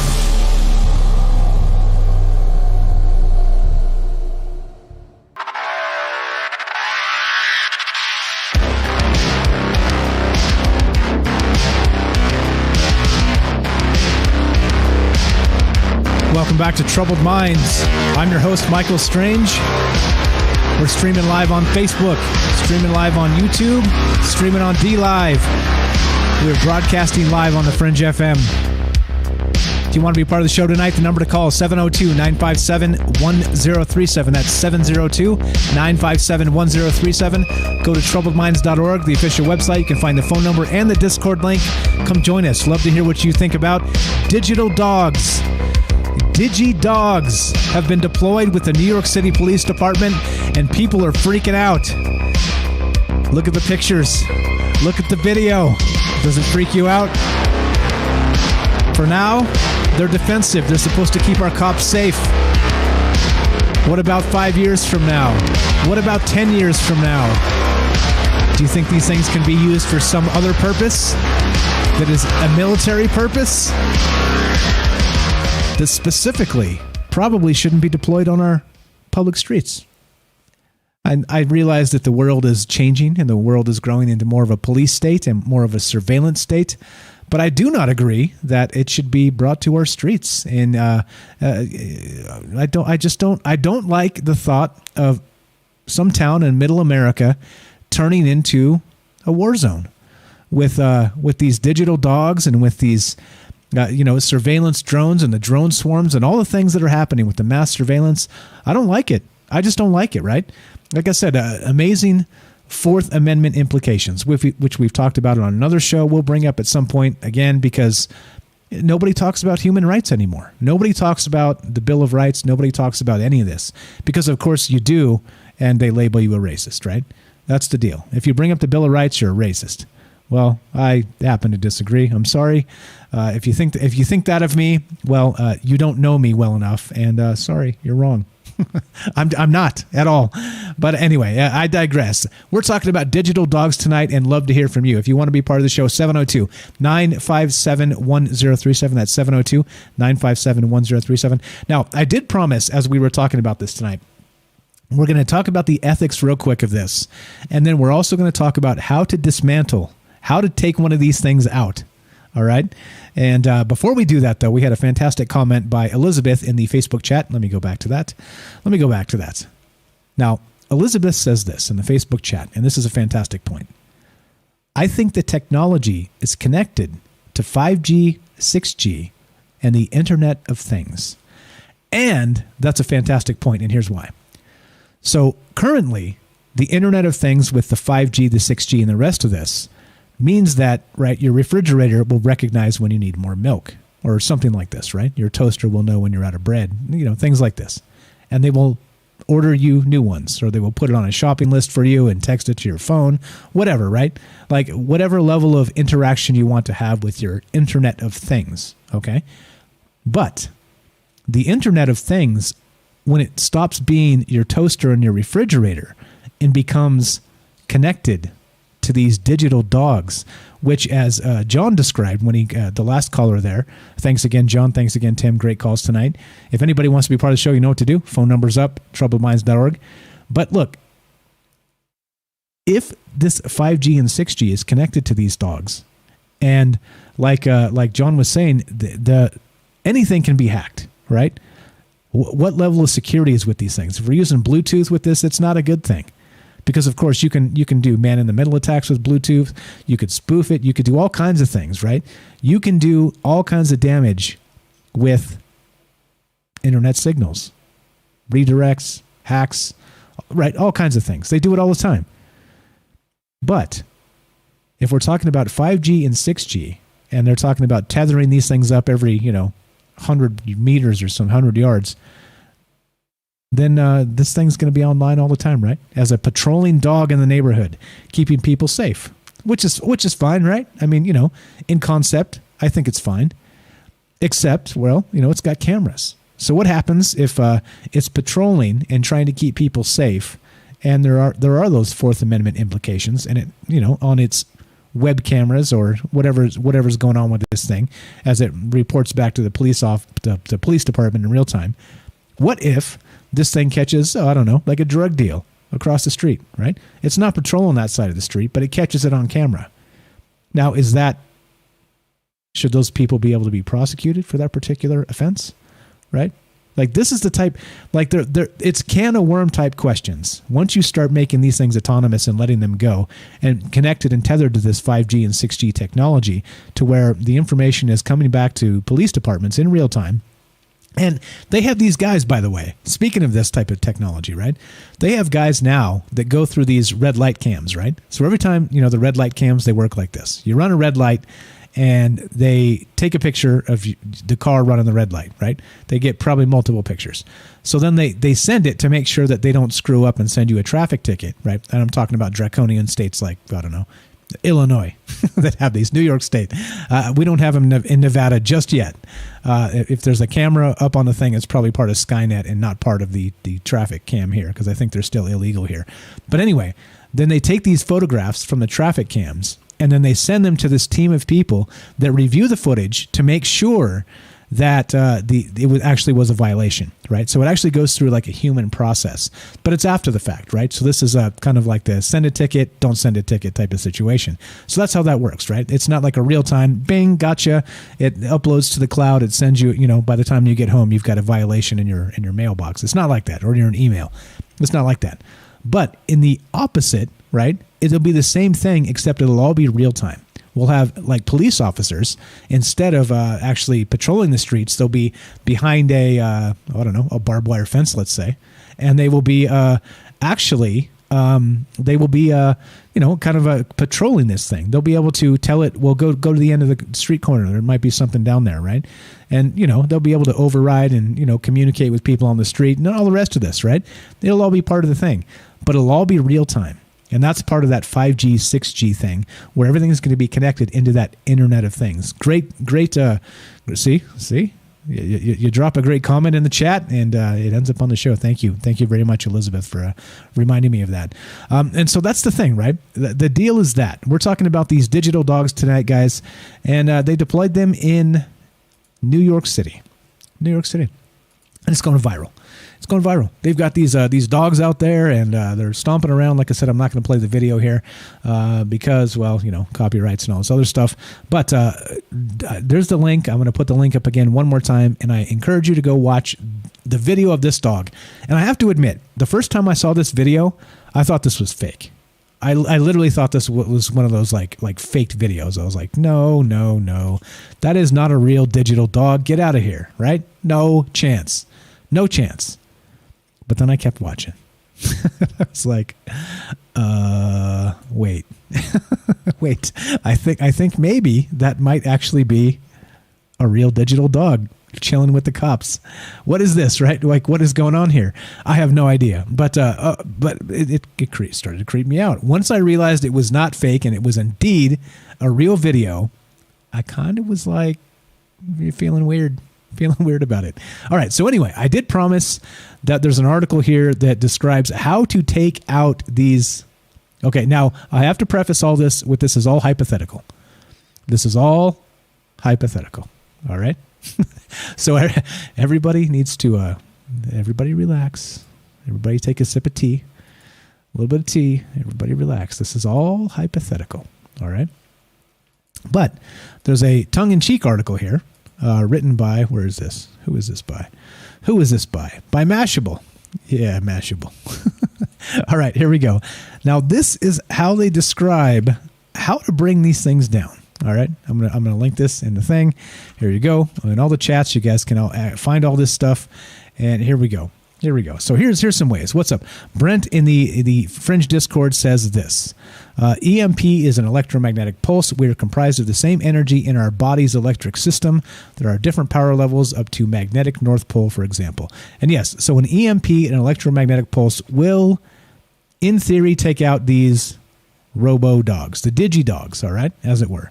All right, we got a phone call we're going to go to in just a sec. I see you there. Hang tight. We'll get to you in just a sec. Now, this is the thing, right? Mashable reports this, and I'm going to read just a little bit of this, but let you guys know that there is a way. What's up, MJ? MJ is drinking tea. All right, you're already drinking tea. I see you guys in the chat. All right, so here's the thing. Mashable says how to shut down Spot, the robot dog, should you ever need to. And again, this is all hypothetical, guys. This is hypothetical. All right. Like it says in the article, let's say just hypothetically that a surveillance robot styled after a dog was giving you a hard time. In this situation, you'd want to shut the thing down, and quickly. All right. Don't try this at home. This is the article. I've linked it. You guys can check it out. It is funny. So it actually has, because of course, right, they have the Boston Dynamics that builds these dogs. They have the literature, the user manual, so to speak, online, and you can download this stuff and look at it, right? And so the Boston Dynamics has an emergency stop procedure, all right?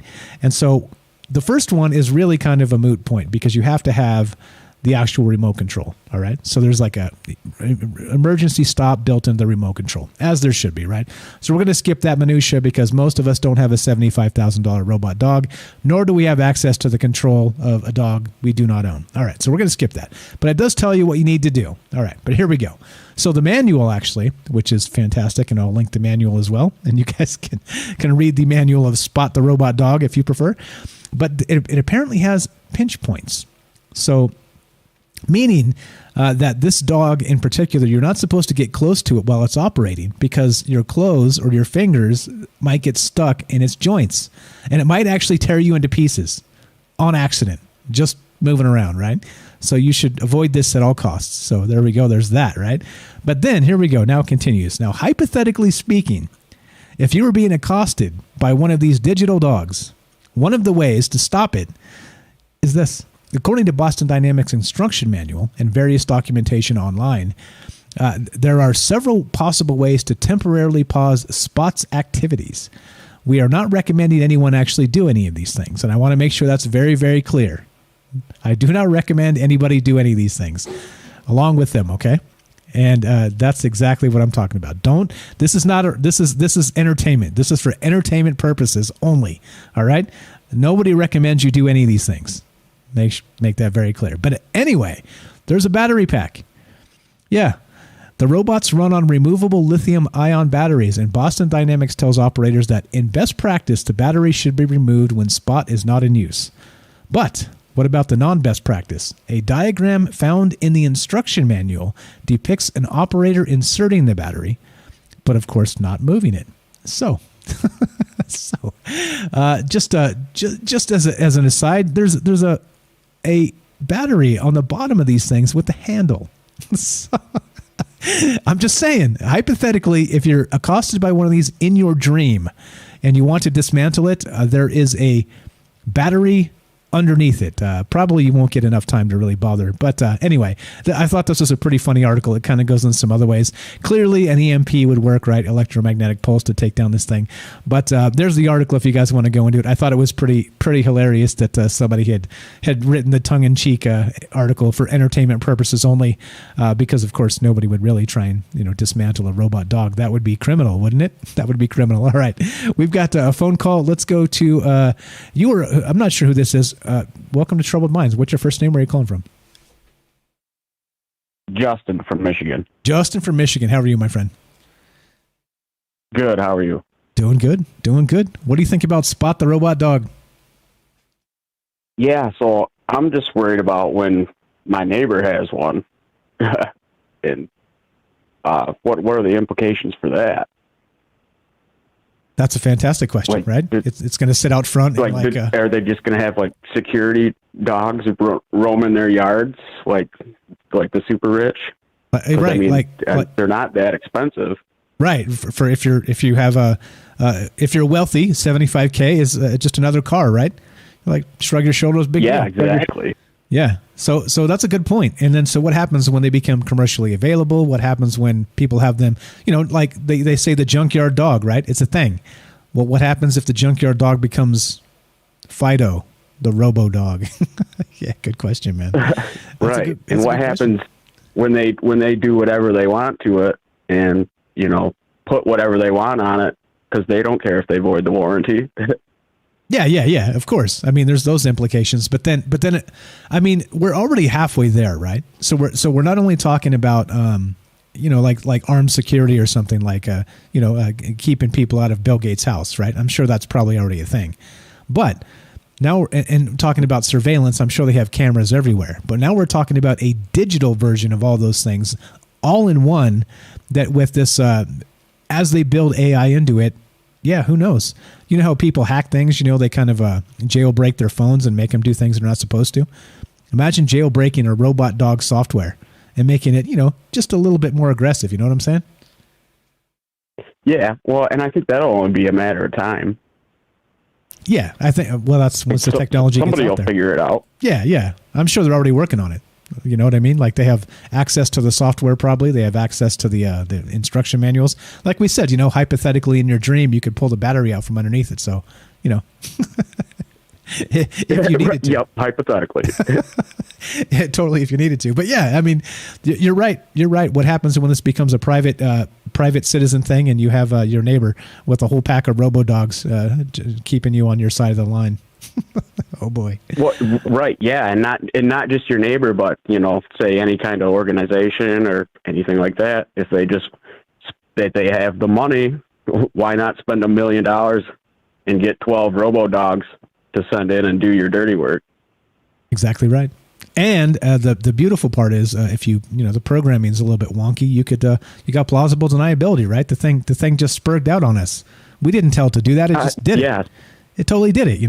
Yep. Yeah.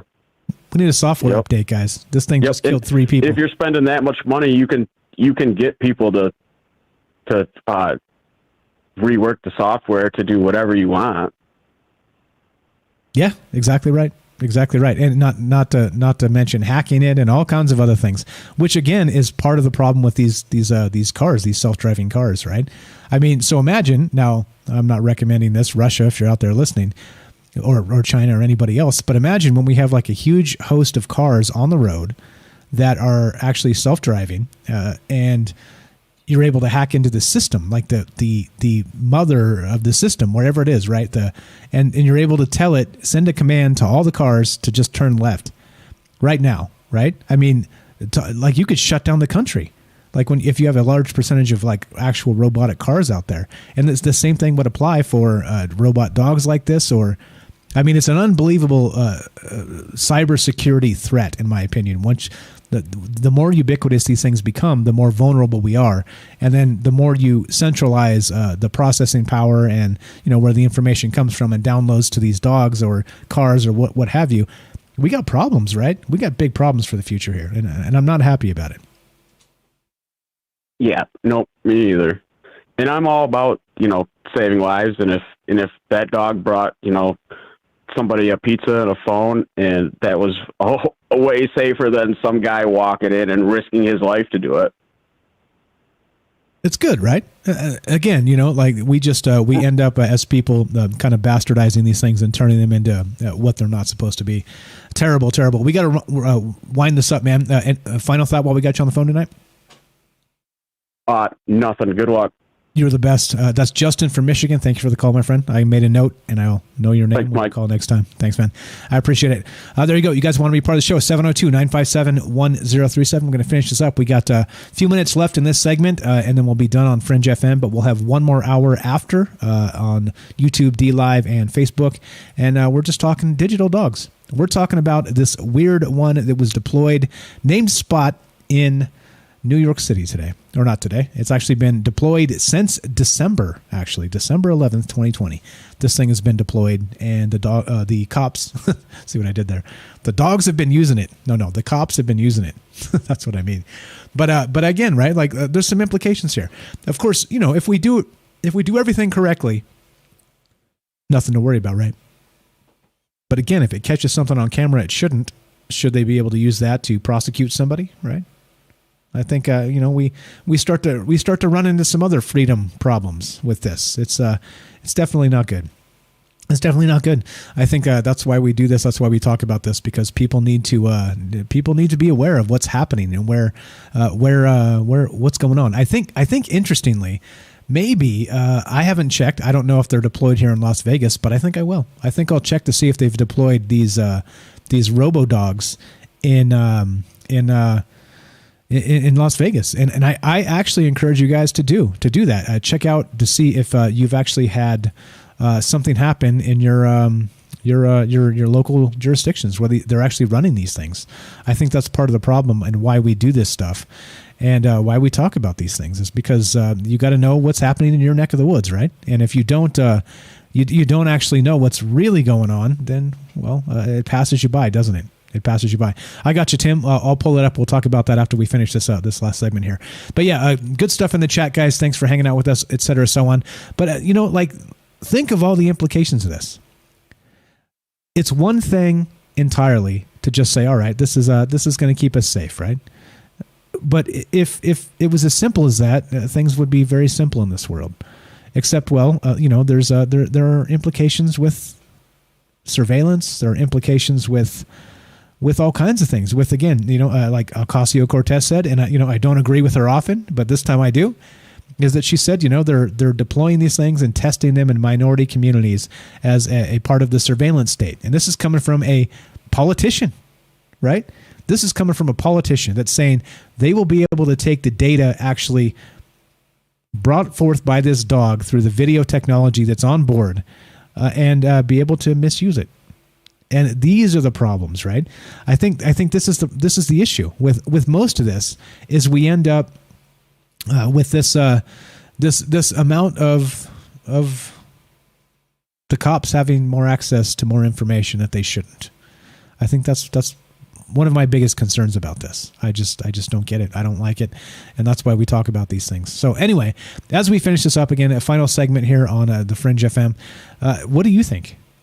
As always, I'm not the arbiter of truth here. I am not. And the arbiter of your truth is you. And that's a fact. And nobody can tell you different.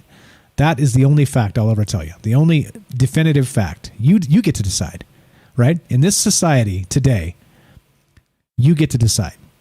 I can't speak for some of those other countries out there, but as of right now, a thought crime does not exist. It doesn't exist. And we should not allow it to. And that's part of this. That's part of the whole idea. That's why we do all this stuff. But yeah, a little bit creepy, right? A little bit creepy, all this digital dog stuff and whatever the heck is going on. But think about it. I encourage you to reach out to your local police department, maybe look at some news articles, maybe give them a phone call, maybe see if this digital dog like this has actually been set up and they're being used in your actual local area. I live in a big enough city, Las Vegas, where it may be possible. So I'll check it out. But these are the things we need to know. If we want to be able to say stop enough, we need to know what's going on. And that's really one of the main reasons we do this show.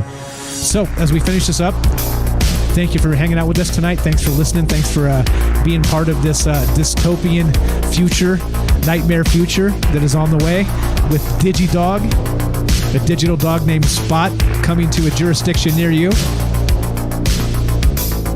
Should we be worried? I'm not sure about worried, but I think we should be vigilant.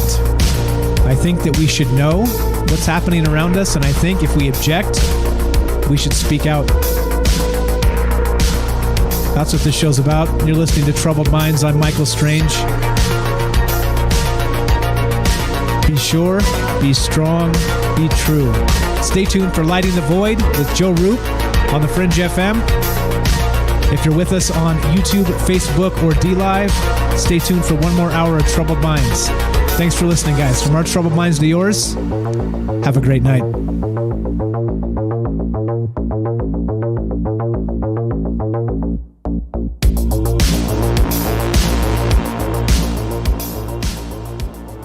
This is Michael Strange from Troubled Minds.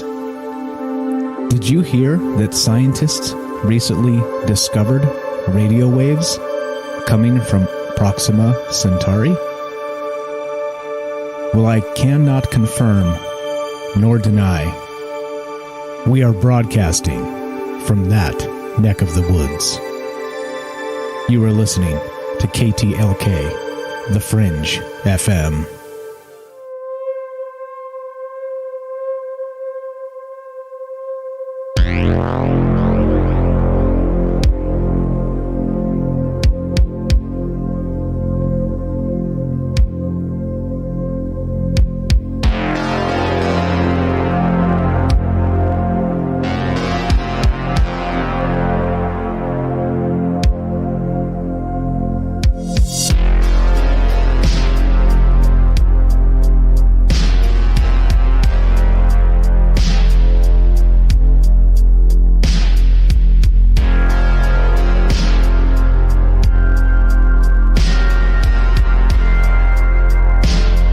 We're off the radio clock. It is Fringe is now on to Joe Roop Lighting the Void. We are just us.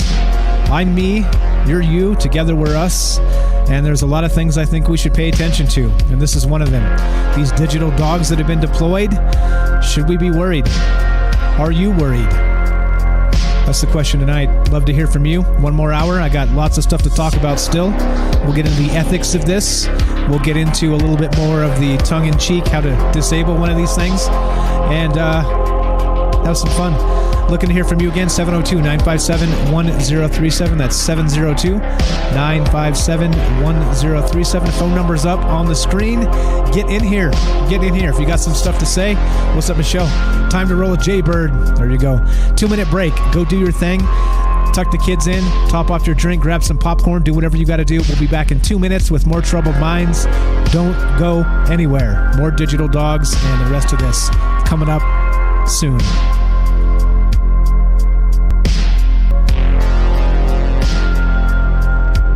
All right. Welcome back to Troubled Minds. I'm Michael Strange. Let's do this. We're talking about these digital dogs that came, or actually, they didn't come from anywhere. They came from a laboratory, I'm sure, from DARPA. But they've been deployed on the streets of New York, and they are being used in hostage-type situations. And of course, as they become, the software becomes more stable, reliable, and the rest of the stuff, the actual things they're used for will become greater and greater, right? I think that's part of what this is. I guess like you want them to be capable, all right? You want these digital dogs to be capable of doing their jobs and all the rest of that. But I think once they become too capable, we have a problem, don't we? I think we have a problem. Those implications, though, in the chat. What's up? What's up? All right. So looking to hear from you guys. Why no calls tonight? What the hell's going on? We had just a few. Usually we got a whole deck of calls, and we don't have any tonight. What the hell's going on? Well, everybody's shy out there, so all right, I'll just read like a substitute teacher. Let's do this then. Let's do this. I'm going to punish you. There we go. That's my here you go. Check this out. This is an exclusive look at the robot dog, and we're going to just kind of reset this. I know people don't stay for the whole show. Some show up for like an hour and bounce or whatever. So we're going to kind of reset and talk about this. And this is the exclusive. This is from December 11th, 2020, and a look at the NYPD's new robot dog and what we're talking about tonight. Here we go. This is exclusive, and we're getting a look at the NYPD's newest crime-fighting tool, a robotic dog. This dog, it can be sent to dangerous situations and help protect officers. Eyewitness News reporter Kimberly Richardson shows us exactly how it works. There's a new dog in town, and NYPD canine Archer isn't quite sure what to make of it. This dog is going to save lives. It's going to protect people. It's going to protect officers, and that's our goal. Its name is Digidog. Weighing 70 pounds, it's able to run about 3.5 miles per hour. But that's not all. Check this out. We got an exclusive look at what this futuristic four-legged being can do. Yes, it goes upstairs. This robot's able to use its artificial intelligence to kind of navigate through very complex environments. Deepu John says it's as simple as playing a video game. He's with the NYPD's Technical Assistance Research Unit, is one of many officers trained to operate the RoboDog. It is covered with cameras and lights, which allows police to get a real-time look at things. We can send it into complete darkness, and we get an idea of what's going on inside. There it is. It was yellow at the time. In Brooklyn in October, a shooting suspect had barricaded himself in a home. Then in Queens, Digidog was back at it at this tense scene where two armed men were holding 5 hostages in a home. The suspects had a request. People wanted food, so we strapped food onto it, sent it into the location.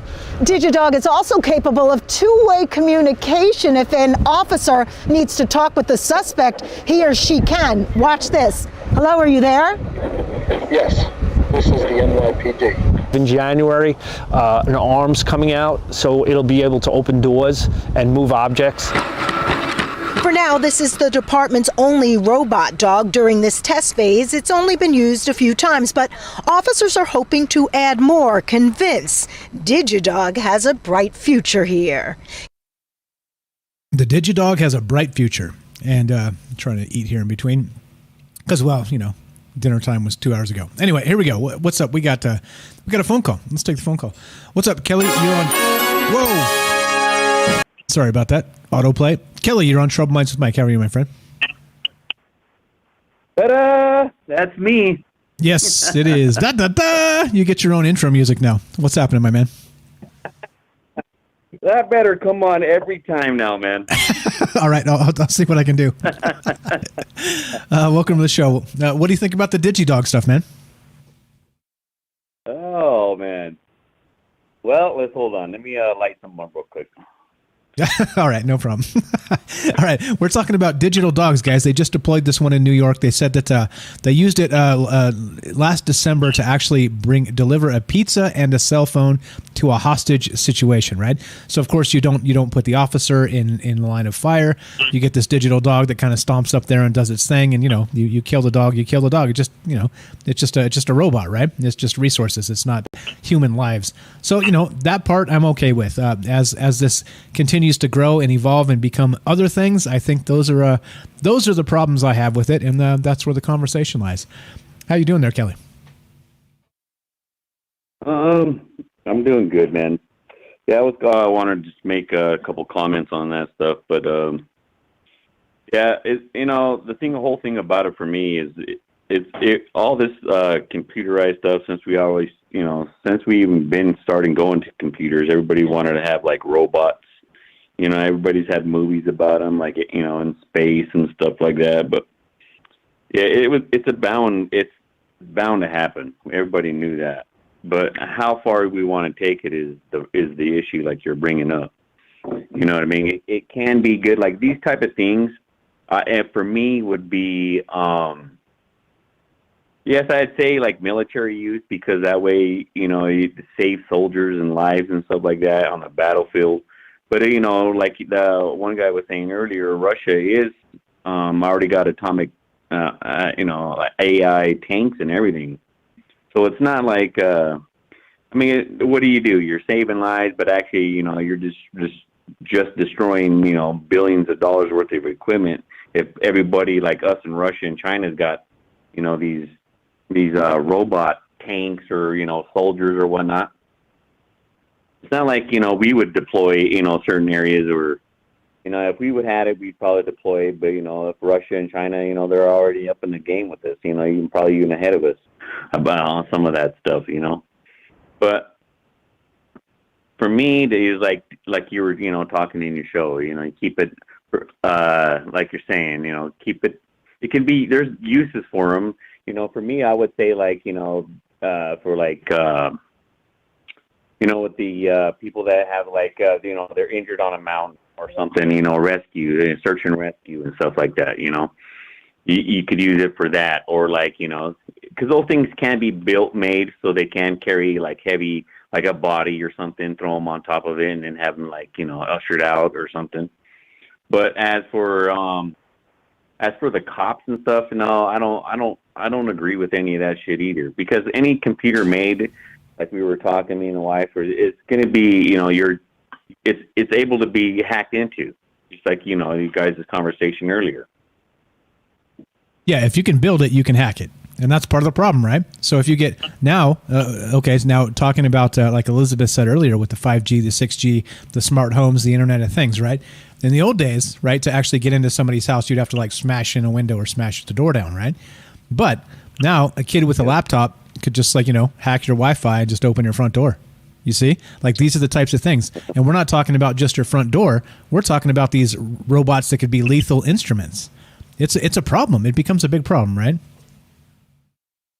It does come a problem, and the thing is too, like you're saying, like for me too, I believe that 5G, the 5G, it's not for fucking fast phones anymore. Phones are fast enough. It's for everything else. It's for all the AIs, the robots, all the stuff that's gonna go, like these automatic driving cars. They're gonna be able to shut a shit down. They wanted to be able to shut everything down, so if they have an issue, they can, if a guy jumps into a car, shut the car down. If a guy or a female, person, they want to do some dumb shit, there's nowhere to hide. But how far that they, it's always about our safety, about your safety first. You know what I mean? That's the story they always want to come out with. And then it's always just, it always ends up garbage, it ends up shit anyway. So yeah, everything but that. It's always, I'm sorry? It ends up everything but that. It's the illusion of security, right? And instead of security, what do we get? We get a police state. We get robo dogs on every corner with cameras, like red light cams aren't bad enough. Like your Ring doorbell on your neighbor across the street watching you 24/7 isn't bad enough. Like all this stuff is not bad enough. We get more, exactly like Elizabeth says, more control and more surveillance. And how is that safety? That's not safety at all, is it? No, I don't believe so. That to me is all that, and that's what they want too. This is bound and determined to get there, But they do already have like robots, like the one they have up on the space station. They're supposed to be a robot up there to help them do hard work or whatever. But I never see that goddamn thing deployed. Well, I've seen that. It's in a fucking box, and it's all gold colored and shit. Yeah.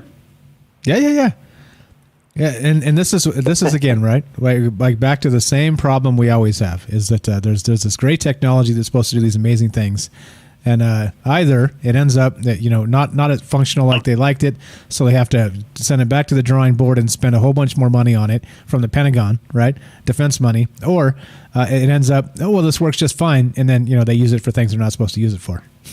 it's terrible. Yeah, and like you were talking about earlier, like how they want to go AI with it, and that to me would be the dumbest shit ever. Because if you have an AI, you can program it to do such and such, but again, if it's roaming around out there thinking that you're thinking, all right, it's it's going to be helping here, and it's AI self-thinking and shit like that. It's still a computer. It's going to be hackable. You know what I mean? And then how are you going to know if it's even been hacked? You know what I'm saying? Is then they're like, they could destroy it, have it run off a building or some shit. That just gives it potential to have. And then they want to, after they have that, once they get a robot, they're going to say that they want to have it make it look more human. So, people feel more comfortable around it and shit.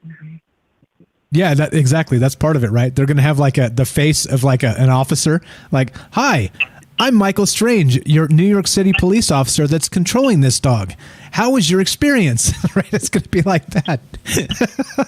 But it doesn't change anything. It's just a PR. The sickles already got it out. Got those sex dolls and shit that's already goddamn human skin and shit. They say it's real. Yeah. Yeah, it's true, man. It's true. And the more... that's part of it, and that's part of why, interestingly, we were talking about this with the dancing robots. Remember that? That wasn't that long ago. Like that's PR to normalize this, and people are like, "Oh yeah, dancing robots on every corner." But is that going to be the case, really? I mean, do you think we're going to have like $100,000 dancing robots on every corner for our own good?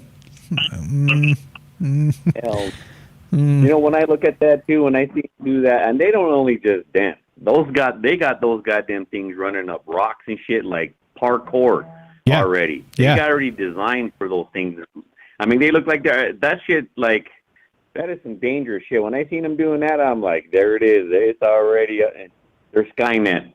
Yeah, it's going to climb up the side of a building and just crack into a window. You think you're safe on the 44th floor? Nope. This sucker's going to climb up and just jump in, and it's a wrap. Yeah, I mean. It's true. Like you don't even need anything in the sky anymore. Like these things can turn into little spiders, right? You can do dogs. You can do spiders. You're gonna crawl right up the wall and just crack in the window, man. That's what's coming. Like that's as these things develop and they're able to do more and more with them. That's what's coming. New iterations of these devices that can be more and more, quote, effective. And what does effective mean? Does it mean more deadly? What does effective mean? Right? Depends on who you ask. Exactly. So when I drive around and I'm doing my deliveries all day, and I'm looking around and they're already wiring, they already dig the poles and everything, but the poles ain't up, but they're already doing the wiring, whatever company they got. I already took pictures of them and everything, so once you find out who they are, so they'd be sellouts to the human race to me. Yeah, and that's what they're doing. Yeah, that is a feeling for me because I'm like, man, I don't believe all that stuff that they're saying for I'm telling you, it's for all these robots, all this shit that's going to come out, that's slowly coming out. And even if they use it, like they say, they don't, they go from 5G to 6G to 7G, whatever. I mean, whatever generation they want to go, they already got the poles up. You know what I mean? Yeah. Why would they need it every 10 houses? That don't make goddamn sense to me. I can't really wrap my head around why you think if this stuff is so powerful and so good, but yet a tree can block it, you know what I mean? And you got to have that shit every 10 houses. It's something else. It ain't for no computer systems and all that other. It's for computer systems, but not the ones we think. No, exactly. It's linking up all of the things out there so that they can communicate with each other. Aside from what we're doing, so this Digidog can communicate with your toaster, right? That's why this is happening. So as this thing rolls by, right, and that's the terrifying part. So if you're on the same networks and these types of things, and this thing's rolling through your neighborhood, patrolling, keeping everybody safe, right?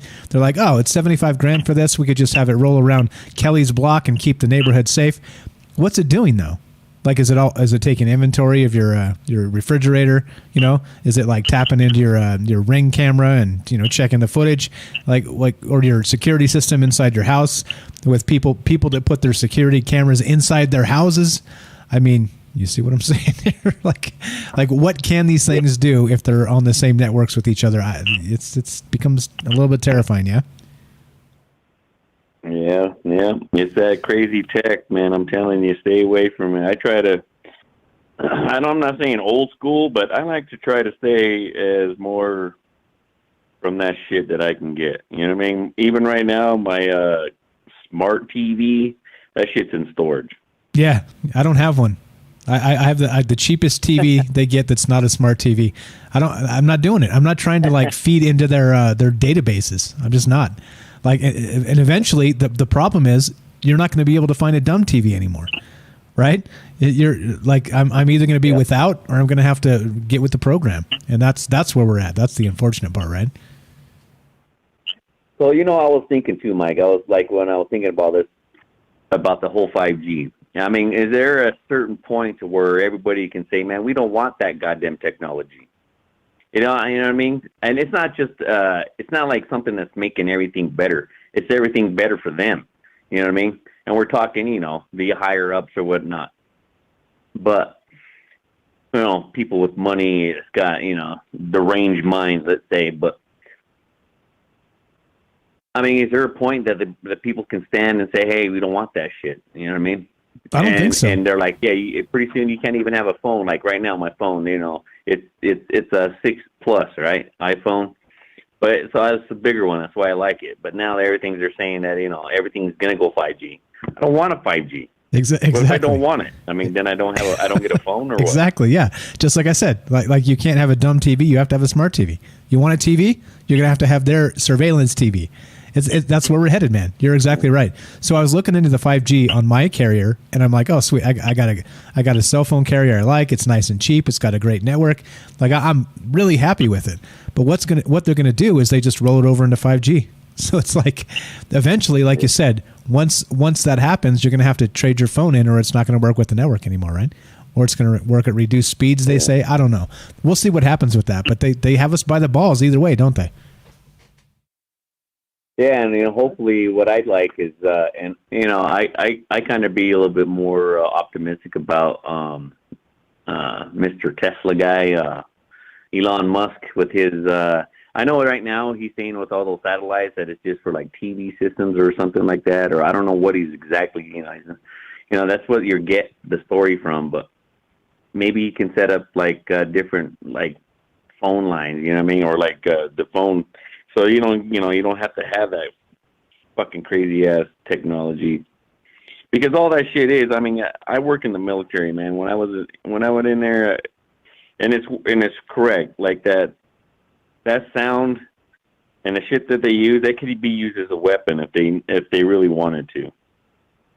I mean, the acoustics on that shit. You know what I mean? Yeah. No. Exactly. That's all I gotta say. That shit is dangerous, man. It's not even the guys that go up on those towers. You should see how they dress, and that's just to even do fucking maintenance up there. Yeah, they're putting on the lead shoulder pads and stuff, and the Daft Punk helmet, shit like that. Yeah. Right? Yeah. I mean, that's it's true. Go take a look, guys. When they're working on these big towers, these cell towers, look at the stuff they're putting on themselves as a protective equipment, right? And then think that once they climb down and walk away, that's just being broadcast out to everywhere around. Yeah. It kind of reminds me of when I was on the aircraft carriers, man. We used to be up there, and sometimes somebody was up there. They were supposed to have a certain radar off, because if you get hit with that thing, you're fucking dunskies. But like sometimes they accidentally leave it on, and they'll even tell us, hey, well, it was on for this long, and we want to know who was up there. Yeah, exactly. Because a lot of Navy guys too. If you notice, Navy guys anyway, they have a lot of daughters. Hardly have any males or sons, because that's because if they're working on those aircraft carriers, they're getting slammed by that radar up there. Yeah, and it is a real thing. Or I've heard this. It's actually Clyde Lewis. He's the reason that this show ever started. Clyde Lewis of Ground Zero. If you guys don't know who he is, check him out. GroundZeroMedia.org. Fantastic dude. He actually said that he had cancer from the actual like radio tower that he was working on. Like, like you think that, like a 50,000 watt radio station is blasting that stuff out, and it's totally cool, right? It's normal. Like we get in our car, turn on the radio, it's all good.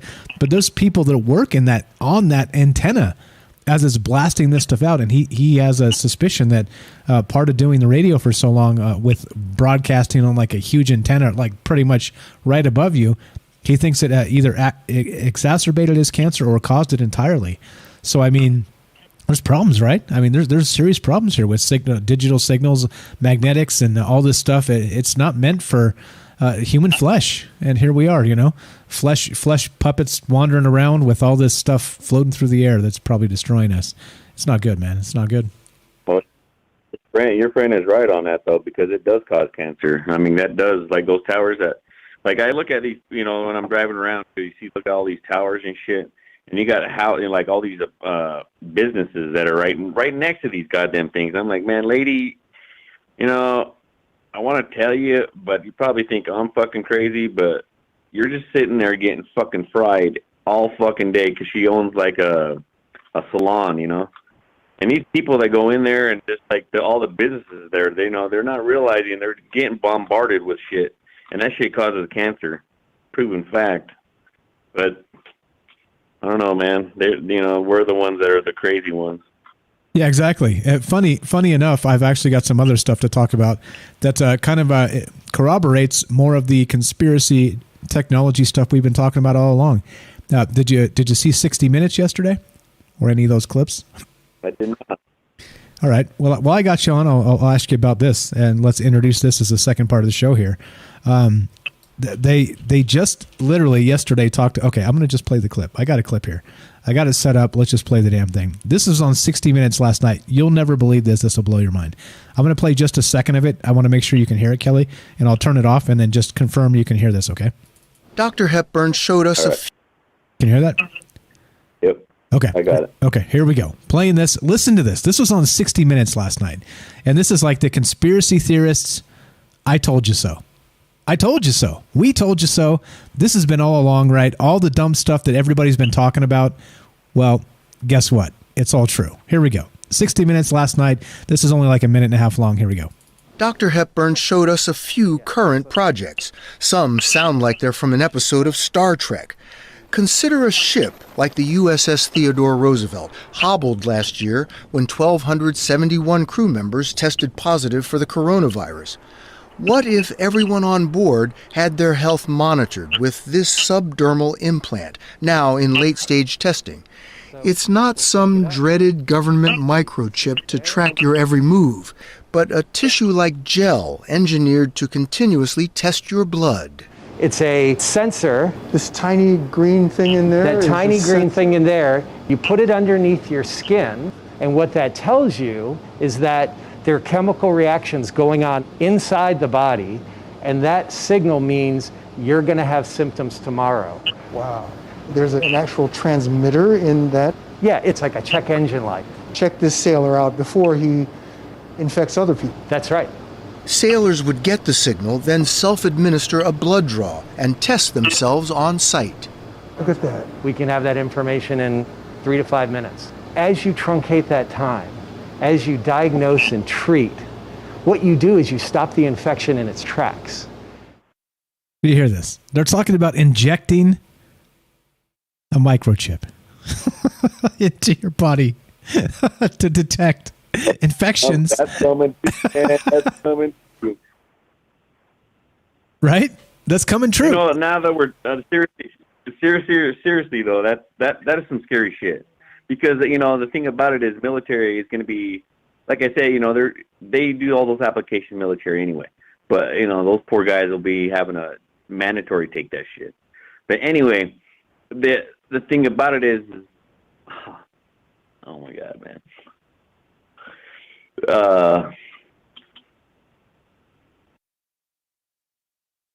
There have to come out some kind of way, you know. And I actually seen a video about that shit. Like they want to, you know, put something inside your arm, you know, and then they had some young kids like, you know, the new generation are like, yeah, I wouldn't mind it, you know, for my health and stuff, you know, always like, because I work out and I want to know, I could just easily just kind of like Wi-Fi download the shit to a computer, tell me my progress and shit. I'm like, are you really saying this shit? I mean, like, I know you guys are getting paid to say this shit, but really? Yeah, no, yeah, exactly. And they somehow don't think that it's invasive. Like, this is a non-invasive thing. You know, you just inject it in and you don't worry about it. Then you hook it up to your app on your phone, and it can tell you if your pH level's out of balance. Fuck off. Really? So who else does it broadcast that to is what I want to know.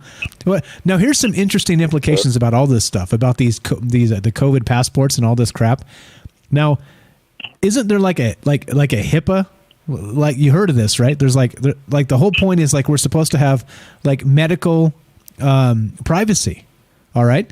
And so what if for whatever reason you can't actually get a vaccine for some, you know, you have an underlying health condition. It's probably worse for you to get it than not to get it. Isn't that your own private thing and everybody else should shut the fuck up and leave you alone, including whoever wants to have like a vaccine passport or a damn chip injected into your body? What the hell? Like, what happened to medical privacy? That's out the window now, isn't it? This is crazy. Exactly. And you know what, to me, they're saying it's just a gel-like thing, whatever, but that could be a weapon too. Let's say that, you know, you didn't pay your bills, or, you know, you owe somebody some money, and shut you right off. Bloop.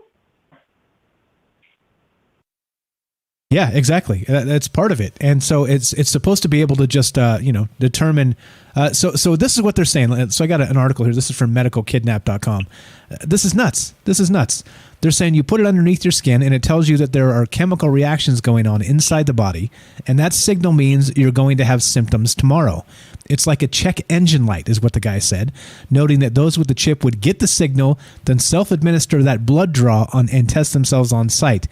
We can have the information in 3 to 5 minutes, he continued, adding, as you truncate that time, as you diagnose and treat, what you do is you stop the infection in its tracks. And they're saying that we have, let's see. Hepburn also declared that DARPA has developed a filter to remove the virus. Now check this out. This is crazy. DARPA has developed a filter to remove the virus from the blood via a dialysis machine, and that the FDA has already approved it, and it has been used on 300 patients. So this technology is ready to go. And they're saying, now here's the thing, they're saying if you get this, it won't just protect against the current pandemic, it'll protect against the next pandemic, whatever that happens to be. You see what the hell's going on here? I go back to what I said initially. Fuck off. Sorry, not to you, to them. Go ahead, sir. No, just saying, I can't believe people would buy that. I mean, they sell it so perfect, though. They try to make it sound so nice and everything else. But if you listen to that shit, just like what you're just saying, you know what I mean? It's like, really? I can't believe somebody would want that shit in their body, man. Like, you know, just to even have a foreign object, to even have it, like, yeah. To me, it's just, I can't, you know what I mean? And this is where the shit they want to go to, because they're going to be tracking everything about you. Exactly. And again, we go back to medical privacy. You realize, what the interesting part of the HIPAA Act and the medical privacy thing, what part of that came from? By the way, I saw this on Timcast, so they don't listen to us, but shout out to Timcast for pointing this out. It was actually part of the Roe v. Wade Supreme Court decision, which is the abortion thing, meaning that, medical privacy needs to be private and you need to shut the fuck up. But now suddenly we need vaccine passports, and medical privacy is not a thing. You see, so we got two runaway trucks coming at each other, and they're going opposite directions. So let's see what comes of this, because I think if this vaccine stuff goes to the Supreme Court, they're going to smack it down. They have to. No. Otherwise, it's corrupt as we always thought. But here's my question, though. It says it's going to it'll detect the virus and it will filter it through a filter, right? Yes, exactly. That shit's going to kill somebody then, because your fucking body survives off of viruses. You know how many viruses the body has in the fucking body? That don't even make no sense. Well, I mean, people need to pick up a virology book for one, just even like listen to some shit like that, because the body already has viruses. We got billions of the shit in our. They're just not attacking your body because those part of those cells in the body are not deteriorating. That's what a virus does. It attacks a deteriorating cell within that body. Like, for example, the coronavirus. Same thing. I'm just going to give you science. I'm not going to, this is no thing. It's the truth. What a virus does, it attacks a dying cell is what it does. That's how it starts reproducing. So when it finds a cell that's doing that, it'll enter a cell and then replicate itself. And that's how it goes on and on and on and does it. Either RNA or DNA viruses. Now it's saying that it can filter it. That's already in your body. The common cold, whatever, all that shit's in your body just waiting. It's just waiting for the fact that, it's just tumbling through your body. It replicates. Sometimes it doesn't even affect you. I don't understand what people, listen to that shit. It's just, I was like, man, I was already laughing. Yeah, right. It gets worse. So the New York Post reports this, April 10th, 2021. Semper Coronis, almost 40% of Marines are declining the COVID-19 vaccine. Almost 40% of Marines are like, no thanks. What does that tell you? What the hell does that tell you? Oh, yeah. I was asking some buddies. So I was like, man, is that mandatory? They're asking you, and they're like, man, some people are asking, they're like, and I told them, man, don't. I just felt sorry for them because I thought it was mandatory, something new that they have to do, because that's the military way. And that's what's surprising, that it isn't for them. So they know what that tells you, is that shit ain't even been, I try to tell people all the time, it's not even approved. It's, the test that is running doesn't end till 2023. By then they're already having people start dying. You're going to have the apocalypse. The zombie apocalypse. Yep. Yeah, this is nuts, man. This is nuts, and all crazy that all of the conspiracy stuff, right? Even the stuff that I thought was like, this shit ain't gonna happen. It's all happening, bro. It's all happening. Maybe there's something to it. I know. I'm telling you. Yeah, it's crazy. It's happening, and I see I see all the time, man, see, I told you so. Exactly. I don't even say to them. I just look at people. I just give them that look, man. Well, what'd I tell you? Already. Fucking told you this shit 6 goddamn years ago. People have been talking about this stuff for years, and they thought they were nuts, and now it's all coming true. Yeah, this is crazy. This is crazy stuff. Kelly, you were the man. Anything else while we got you on the phone, my friend? No, my brother. Have a good one. I appreciate the call. Thanks a lot. That's Kelly from Colorado, guys. Longtime friend. He's actually the very first person who ever called this show. As far as my memory goes back, I'm pretty sure he was the first guy. Go back. It's in the archives. I think he called on the Phil Schneider show, the very first call ever. Thank you again. I know him and his wife listen all the time, and we appreciate it. All right, so this is the thing. We're talking about this, right? It's kind of morphed from the technology of the robot dogs, right? We're still taking your calls on that if you guys want to talk about that. 702-957-1037. Or what about this other stuff? What about this other stuff? This the 40% of Marines are declining the COVID-19 vaccine, and now they're talking about this. I'm going to play this clip one more time. Listen carefully to what they're saying. This was on 60 Minutes just a couple days ago. Yesterday, what's today? Tuesday, 2 days ago. Sunday night, 60 Minutes. They're a bunch of assholes. But listen to what they said. Literally, they're talking about injecting like a biochip into your body. What is this? This is exactly all the shit, the dystopian naysayers, right? The conspiracy theorists. This is all the crap that they've been making fun of us for a very long time, right? I haven't even been the guy that's been like microchips injecting into us. I ain't even been saying that. But now they're saying it. Listen to this. Dr. Hepburn showed us a few current projects. Some sound like they're from an episode of Star Trek. Consider a ship like the USS Theodore Roosevelt, hobbled last year when 1,271 crew members tested positive for the coronavirus. What if everyone on board had their health monitored with this subdermal implant, now in late-stage testing? It's not some dreaded government microchip to track your every move, but a tissue-like gel engineered to continuously test your blood. It's a sensor. This tiny green thing in there? That tiny green thing in there, you put it underneath your skin, and what that tells you is that there are chemical reactions going on inside the body, and that signal means you're going to have symptoms tomorrow. Wow. There's an actual transmitter in that? Yeah, it's like a check engine light. Check this sailor out before he infects other people. That's right. Sailors would get the signal, then self-administer a blood draw and test themselves on site. Look at that. We can have that information in 3 to 5 minutes. As you truncate that time, as you diagnose and treat, what you do is you stop the infection in its tracks. You see that? That's what they're telling us. These are the things they're telling us.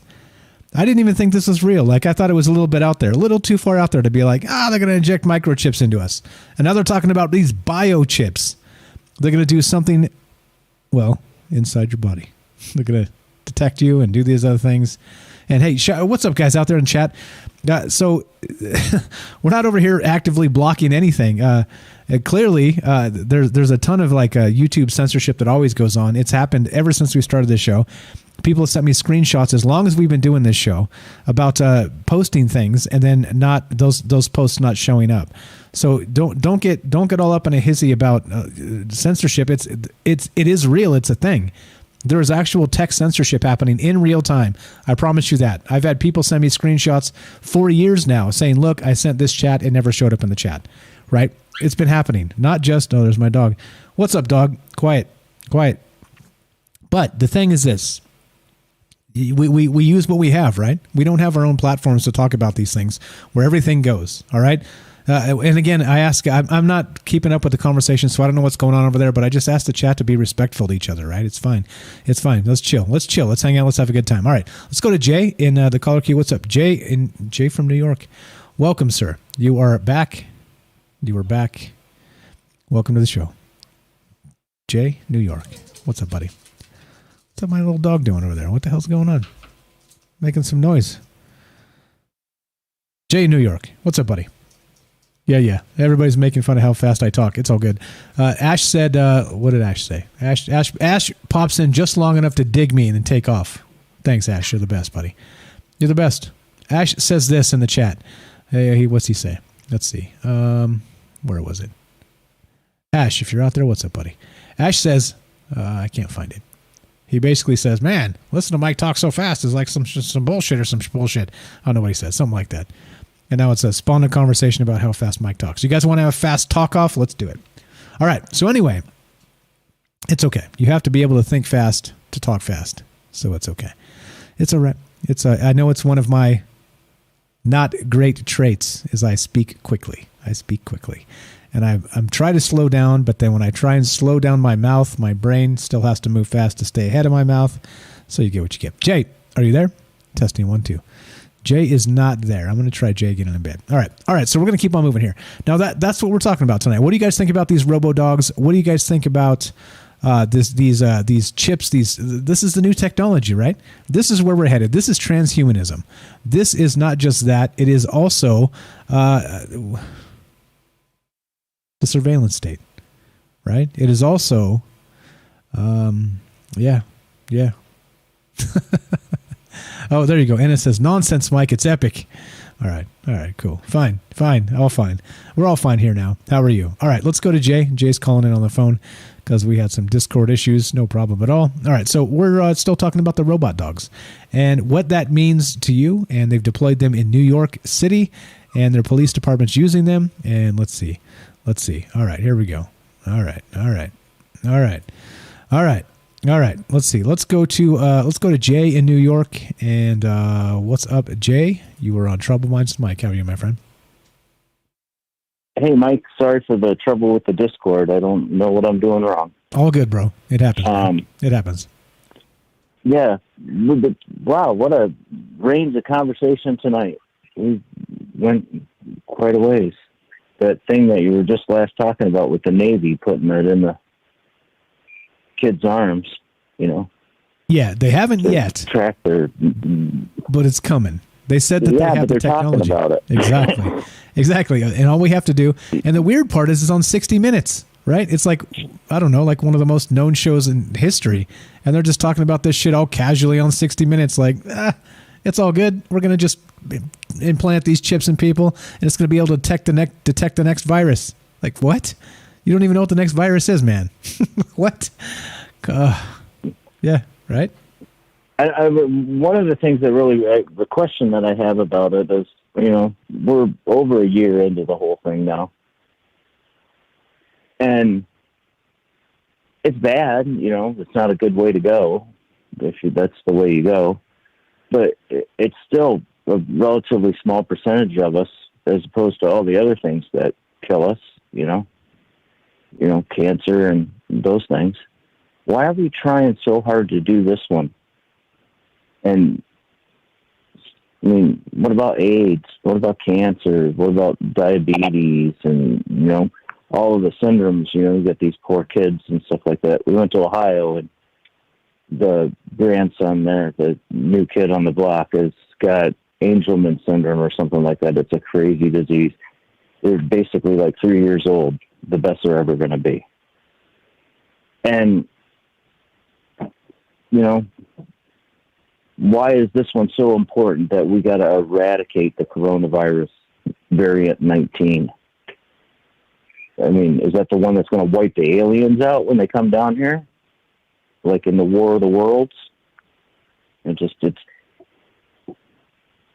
it just something to issue in the, I don't want to use a word that's going to get us in trouble. Reset, is that an all right one? Yeah, the Great Reset. Talk fine. About that? Yeah, it's fine. Yeah, it's happening. This is all happening. It's all part of it, too. Well, I think they've been telling us for years. You look at, do you remember that show, The Fringe? I think it was on Fox. It was a broadcast TV show. Yeah, with Olivia Dunham. Fantastic show. Who was the doctor guy? The old guy, right? The old scientist guy? Studying. Yeah. Yeah. There was like the time travel. There was like an alternate they were universe. Studying The Fringe.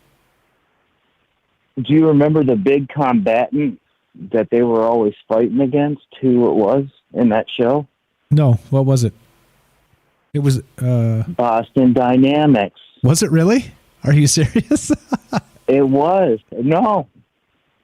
It was Boston Dynamics. I remembered it because at that time, the time that I was watching the show on Netflix, because, we had nothing to do late at night and I hadn't found your show yet, and reruns of Netflix, I was watching the show like pretty much 2 or 3 of them a night. It was the whole time Elon Musk was coming out with some of his stuff and things were in the news, and Boston Dynamics first came out with a Robodog. And this was 5 years ago. They did it in that Black Mirror thing. Yeah. On Amazon or whatever. Yeah, Black Mirror. Netflix. They're telling them we're doing this. RoboCop, back when we were kids, riding our bicycles to the movie theaters and stuff. Oh, yeah, you're going to have a RoboCop, Yeah. That spider thing that you said was kind of creepy, though, man. I don't like spiders. I hit them with my hammer, Well, what if it's big enough to take your hammer from you and hit you? To tell me I'm... going against some code violation. Exactly right. Exactly. No, no, but it's scary. You know, you said the thing about what if he catches a drug dealer across the street when he's going to look at something else? Are they going to get busted too? What if I'm working on somebody's porch on a Sunday afternoon because they don't have enough money to apply for the permit and they just need somebody to fix the column? You know? Oh, well, yeah, now you get a $500 fine for not getting a permit for pulling out that column and putting it back in there fixed. Yeah. Because if you do that, I live in a city where that stuff already happens. You know, you go to replace somebody's stone steps or something on one of the historical buildings or something like that. And all you did was drive down to the stone guy and grab the stone and lay down a bed of concrete, plop it in there. But if you don't get the permit, talk to the hen cluckers club, is what we call them, about what kind of stone you're using and everything else like that, you can get a fine. You know, they let me go most of the time because I always do it better than right. But it's like that here. It really is. And then Timothy Kelly was on the phone last, right? Yes. Talking about the 5G towers everywhere. Yep. They're on like every corner here. Every day there's a guy setting those things up. They're only like 15 feet off the ground, sitting on telephone poles in neighborhoods, you know? Yep. Why do you have to have that much everywhere? Yeah. It said there's supposed to be like some short number of feet from each other for some reason, which makes no sense to me. Because if you, right, like what are we using now? Like it broadcasts far and wide. So why do we need to go to a stronger signal and make them a tighter net? It doesn't make sense, does it?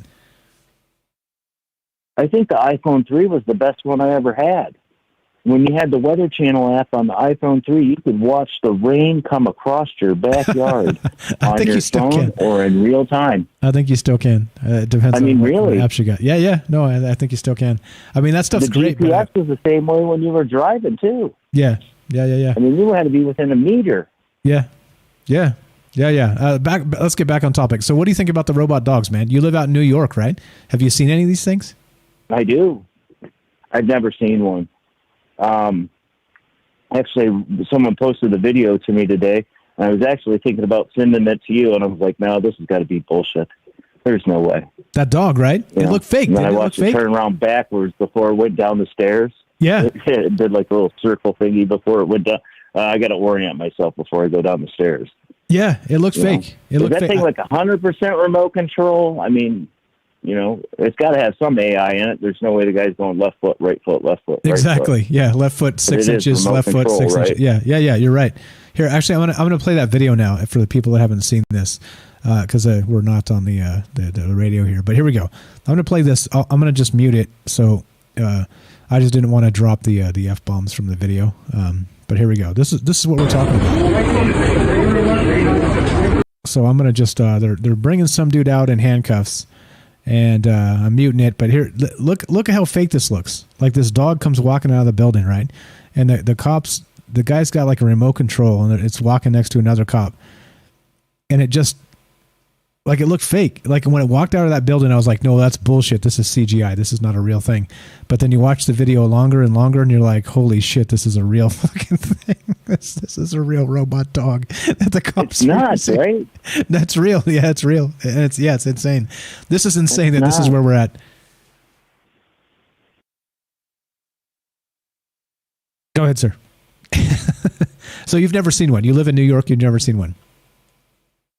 I've never seen one. They say they only have one, you know, but I've seen enough stuff in the military and stuff like that when you're on the basis and stuff like that. If they say they got one, they got 100, you know?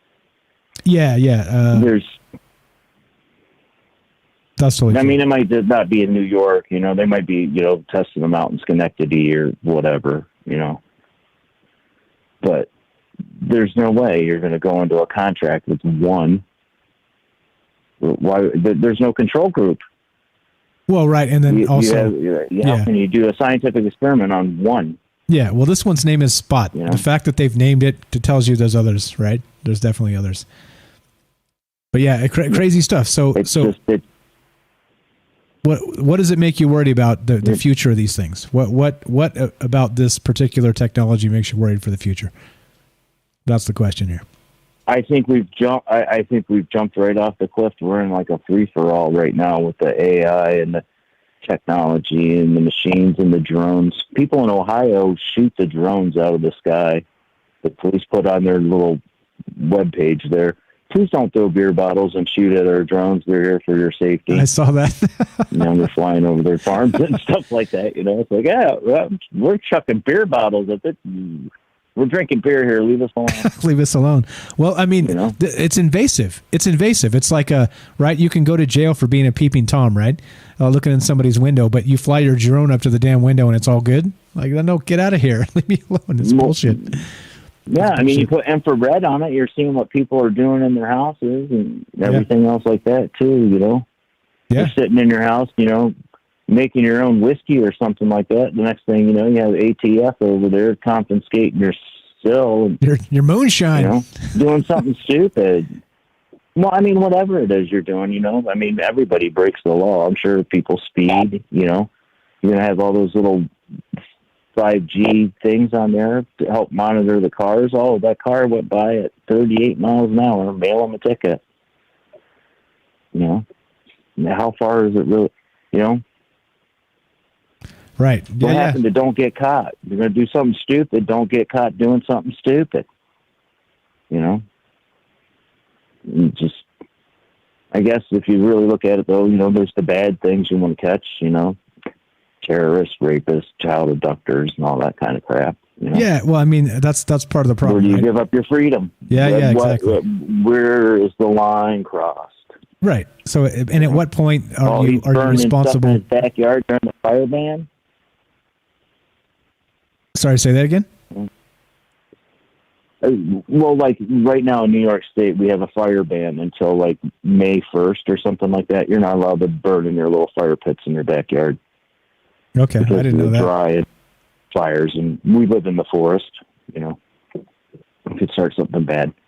But the robo dogs walking down the street and sniff fire in your backyard. Next thing you know, you got the fire department over there because you're burning 8 sticks and roasting a hot dog. Yeah, who knows? Who knows? And I think that's part of the problem, right? Is that first off, it's none of the robo dog's business. Like that, the dude should have, and that's again goes back to those Fourth Amendment protections I was talking about, right? The unreasonable searches and seizures and all the rest of this stuff. It's just not. It's not okay. Like there's a lot here. The implications are not okay. They're not okay. And if they start getting away with this shit and like actually putting people away for incidental, contact with this thing, we got big problems. The police state we live in just becomes worse and worse. And unfortunately, that's the world we live in. Well, we got to finish up here, man. So what else? What else, real quick? While we got you on the phone, just got a couple minutes left, and the show's over. Well, I don't know. I mean, I really think that we need to start thinking about someone put in the chat there. EMPS all. Let us start over from the old-fashioned way. It's just we're getting too big for our britches. I don't know if it's necessarily us. The people that call and listen to the show, but collectively, we want semis to drive our cars to us and stuff like that. We're forgetting about people, especially now, stay 6 feet away from everybody. Don't gather in big groups. You might spread the virus. Fear, fear, fear, fear, fear. Stay at home, stay alone. Fear, fear, fear. CNN. Go check out, if you guys haven't seen it, fear, fear, fear, fear, fear. Check out the Project Veritas today. They released CNN, and one of the guys one of the uppers at CNN said, "Fear sells." So the fear narrative is real. It's real, man. Look at after 9/11. I mean, people were glued for weeks to the TV because they were terrified that what was going to happen. Right. Absolutely terrified. And we've been terrified for a year. I need to think we need to start thinking about each other again. Yeah. Have exactly a picnic right. in your backyard. Exactly right. Exactly right. Robert in the chat says, "What's up?" Robert says, "I'll start to worry when the robot dog hikes its leg at the fence or at a tree. It's coming." The oil slick, the crowd control mace. It's coming. Jay, you're the best, my friend. We're going to finish this up. Go ahead. Final thought, my friend. I mean, all those things that they're saying in the chat, easy crowd control based on the sound waves. I don't know. Be good to each other. Do good. Don't get in trouble. Don't make the robo-dog come to your house. There you go. If it does, do whatever it says. It's going to do something bad to you. And if you do, I linked an article that shows you how to deal with this current iteration. You know how to deal with it. Thanks, Jay. You're the best. We'll talk to you soon. Thanks for listening, man. Thanks for the call. Bye. Good night. Good night. All right, this is the deal. We're done. We're done. Now this, you guys know, we're going to have Ash on tomorrow. I'm pretty sure Ash will be on tomorrow, which means we're going to talk about some weird stuff, as always, when Ash is on the show, because we like to do that. He did link some remote viewing things. I don't know if we're going to talk about that tomorrow. It is not undecided at this point. I'll get with Ash and we'll figure that out. I don't know if he's still out there. He just showed up to shit on me and say I talk fast and he left. Ash, why'd you say I talk fast and I left? Come on, man. No, I'm just kidding. All right, so we're done. A couple minutes left. What do you think? I think the bottom line is all of these things, right? It's as always, technology can be good if we implement it correctly, right? If we take technology and we implement it properly and with certain safeguards, then we can use it in a good way.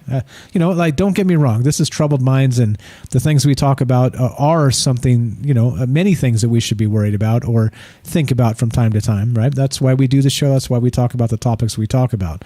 But on the other hand, don't get me wrong. I'm an optimist. In the end, I'm an optimist, and I think that for us to be able to kind of fight back, and I mean that peacefully for the censors that are listening, fight back in a peaceful manner, to protest peacefully. Let's say we have to know what's going on around us, and that's really part of what we're doing tonight. So part of what this conversation is about, and as you know, we'll go Tuesday, Wednesday, Thursday, and 7 p.m. Pacific. Still working on getting the website set. It's all dicked up right now. I don't know what's going on with it. I'm terrible with WordPress, and WordPress is like broken all the links, and it's a big mess. So anyway, don't chill, guys in the chat. Let's just get along. Come on, let's just get along out there. Like, why do we got to go back weeks ago? I've literally whitelisted you, dude. I've whitelisted you. I have nobody in the ban box. I have nobody in the whitelist box but you, because you said you were getting censored. So you're in the whitelist box. So. It's all good. It's all good. There's no reason to get upset about these things. It's okay. All right. Now, look, we're done. Tuesday, Wednesday, Thursday, 7 p.m. Pacific. Troubled Minds, right? We talk about these things, and we do the things we talk about because if we don't know about it, we can't fix it. We can't write letters to Ocasio-Cortez or whoever happens to be our particular representatives that don't listen to us anyway. But, without any of the rest of that, it is what it is, right? It is what it is. I don't know. We're going to continue talking about these things and continue doing what we do. Thanks for being with us tonight, guys. Thanks for being part of this. Thanks for all the great chat. Thanks for all the great calls, etc., so on. As you know, when we finish, we play Sinatra music. So let's play this. Turn it down just a smidge. Yeah, there's a lot. There's a lot to talk about. There's a lot to think about. That's why we do it. It's all good. You guys are the best. Tomorrow night, 7 p.m., we'll be here with Ash doing more Troubled Minds stuff. We'll be on Fringe FM. We'll be on D-Live, Facebook, and YouTube again, and doing our thing. So it's all good. Hang tight. Don't go anywhere. For now. I mean tomorrow. See how he's going autopilot some of these things. But anyway, we're done. Check to see if the robots are working in your neighborhood. I'm going to check with the Las Vegas PD, and see if they're actually running these robo-dogs. I'm curious. Is this a thing I should expect to maybe come into my house during a hostage situation? Not like I'm expecting a hostage situation in my house, but yeah, it would be nice to know if there's a robo-dog in the neighborhood. Anyway, as we finish, thanks again. Like I said, without you guys, this show is just me mumbling to myself in a corner, so I appreciate all of you a lot, each and every one of you. And thank you so much for all the chat, all the calls, all of the great support. We're going to get something set up here with the website and some maybe an additional show per week, etc. So stay tuned for that. I will keep you posted. If you have not joined the Discord, please do. You'll get all the up-to-date information there. You'll get it latest directly to Discord. Troubledminds.org. Click the Discord link. And yeah. All right. You know the outro. Be sure, be strong, be true. Take care of yourself so you can take care of others. And at the end, thank you for listening, guys. From our troubled minds to yours, have a great night. We'll see you tomorrow at 7 p.m. Pacific for more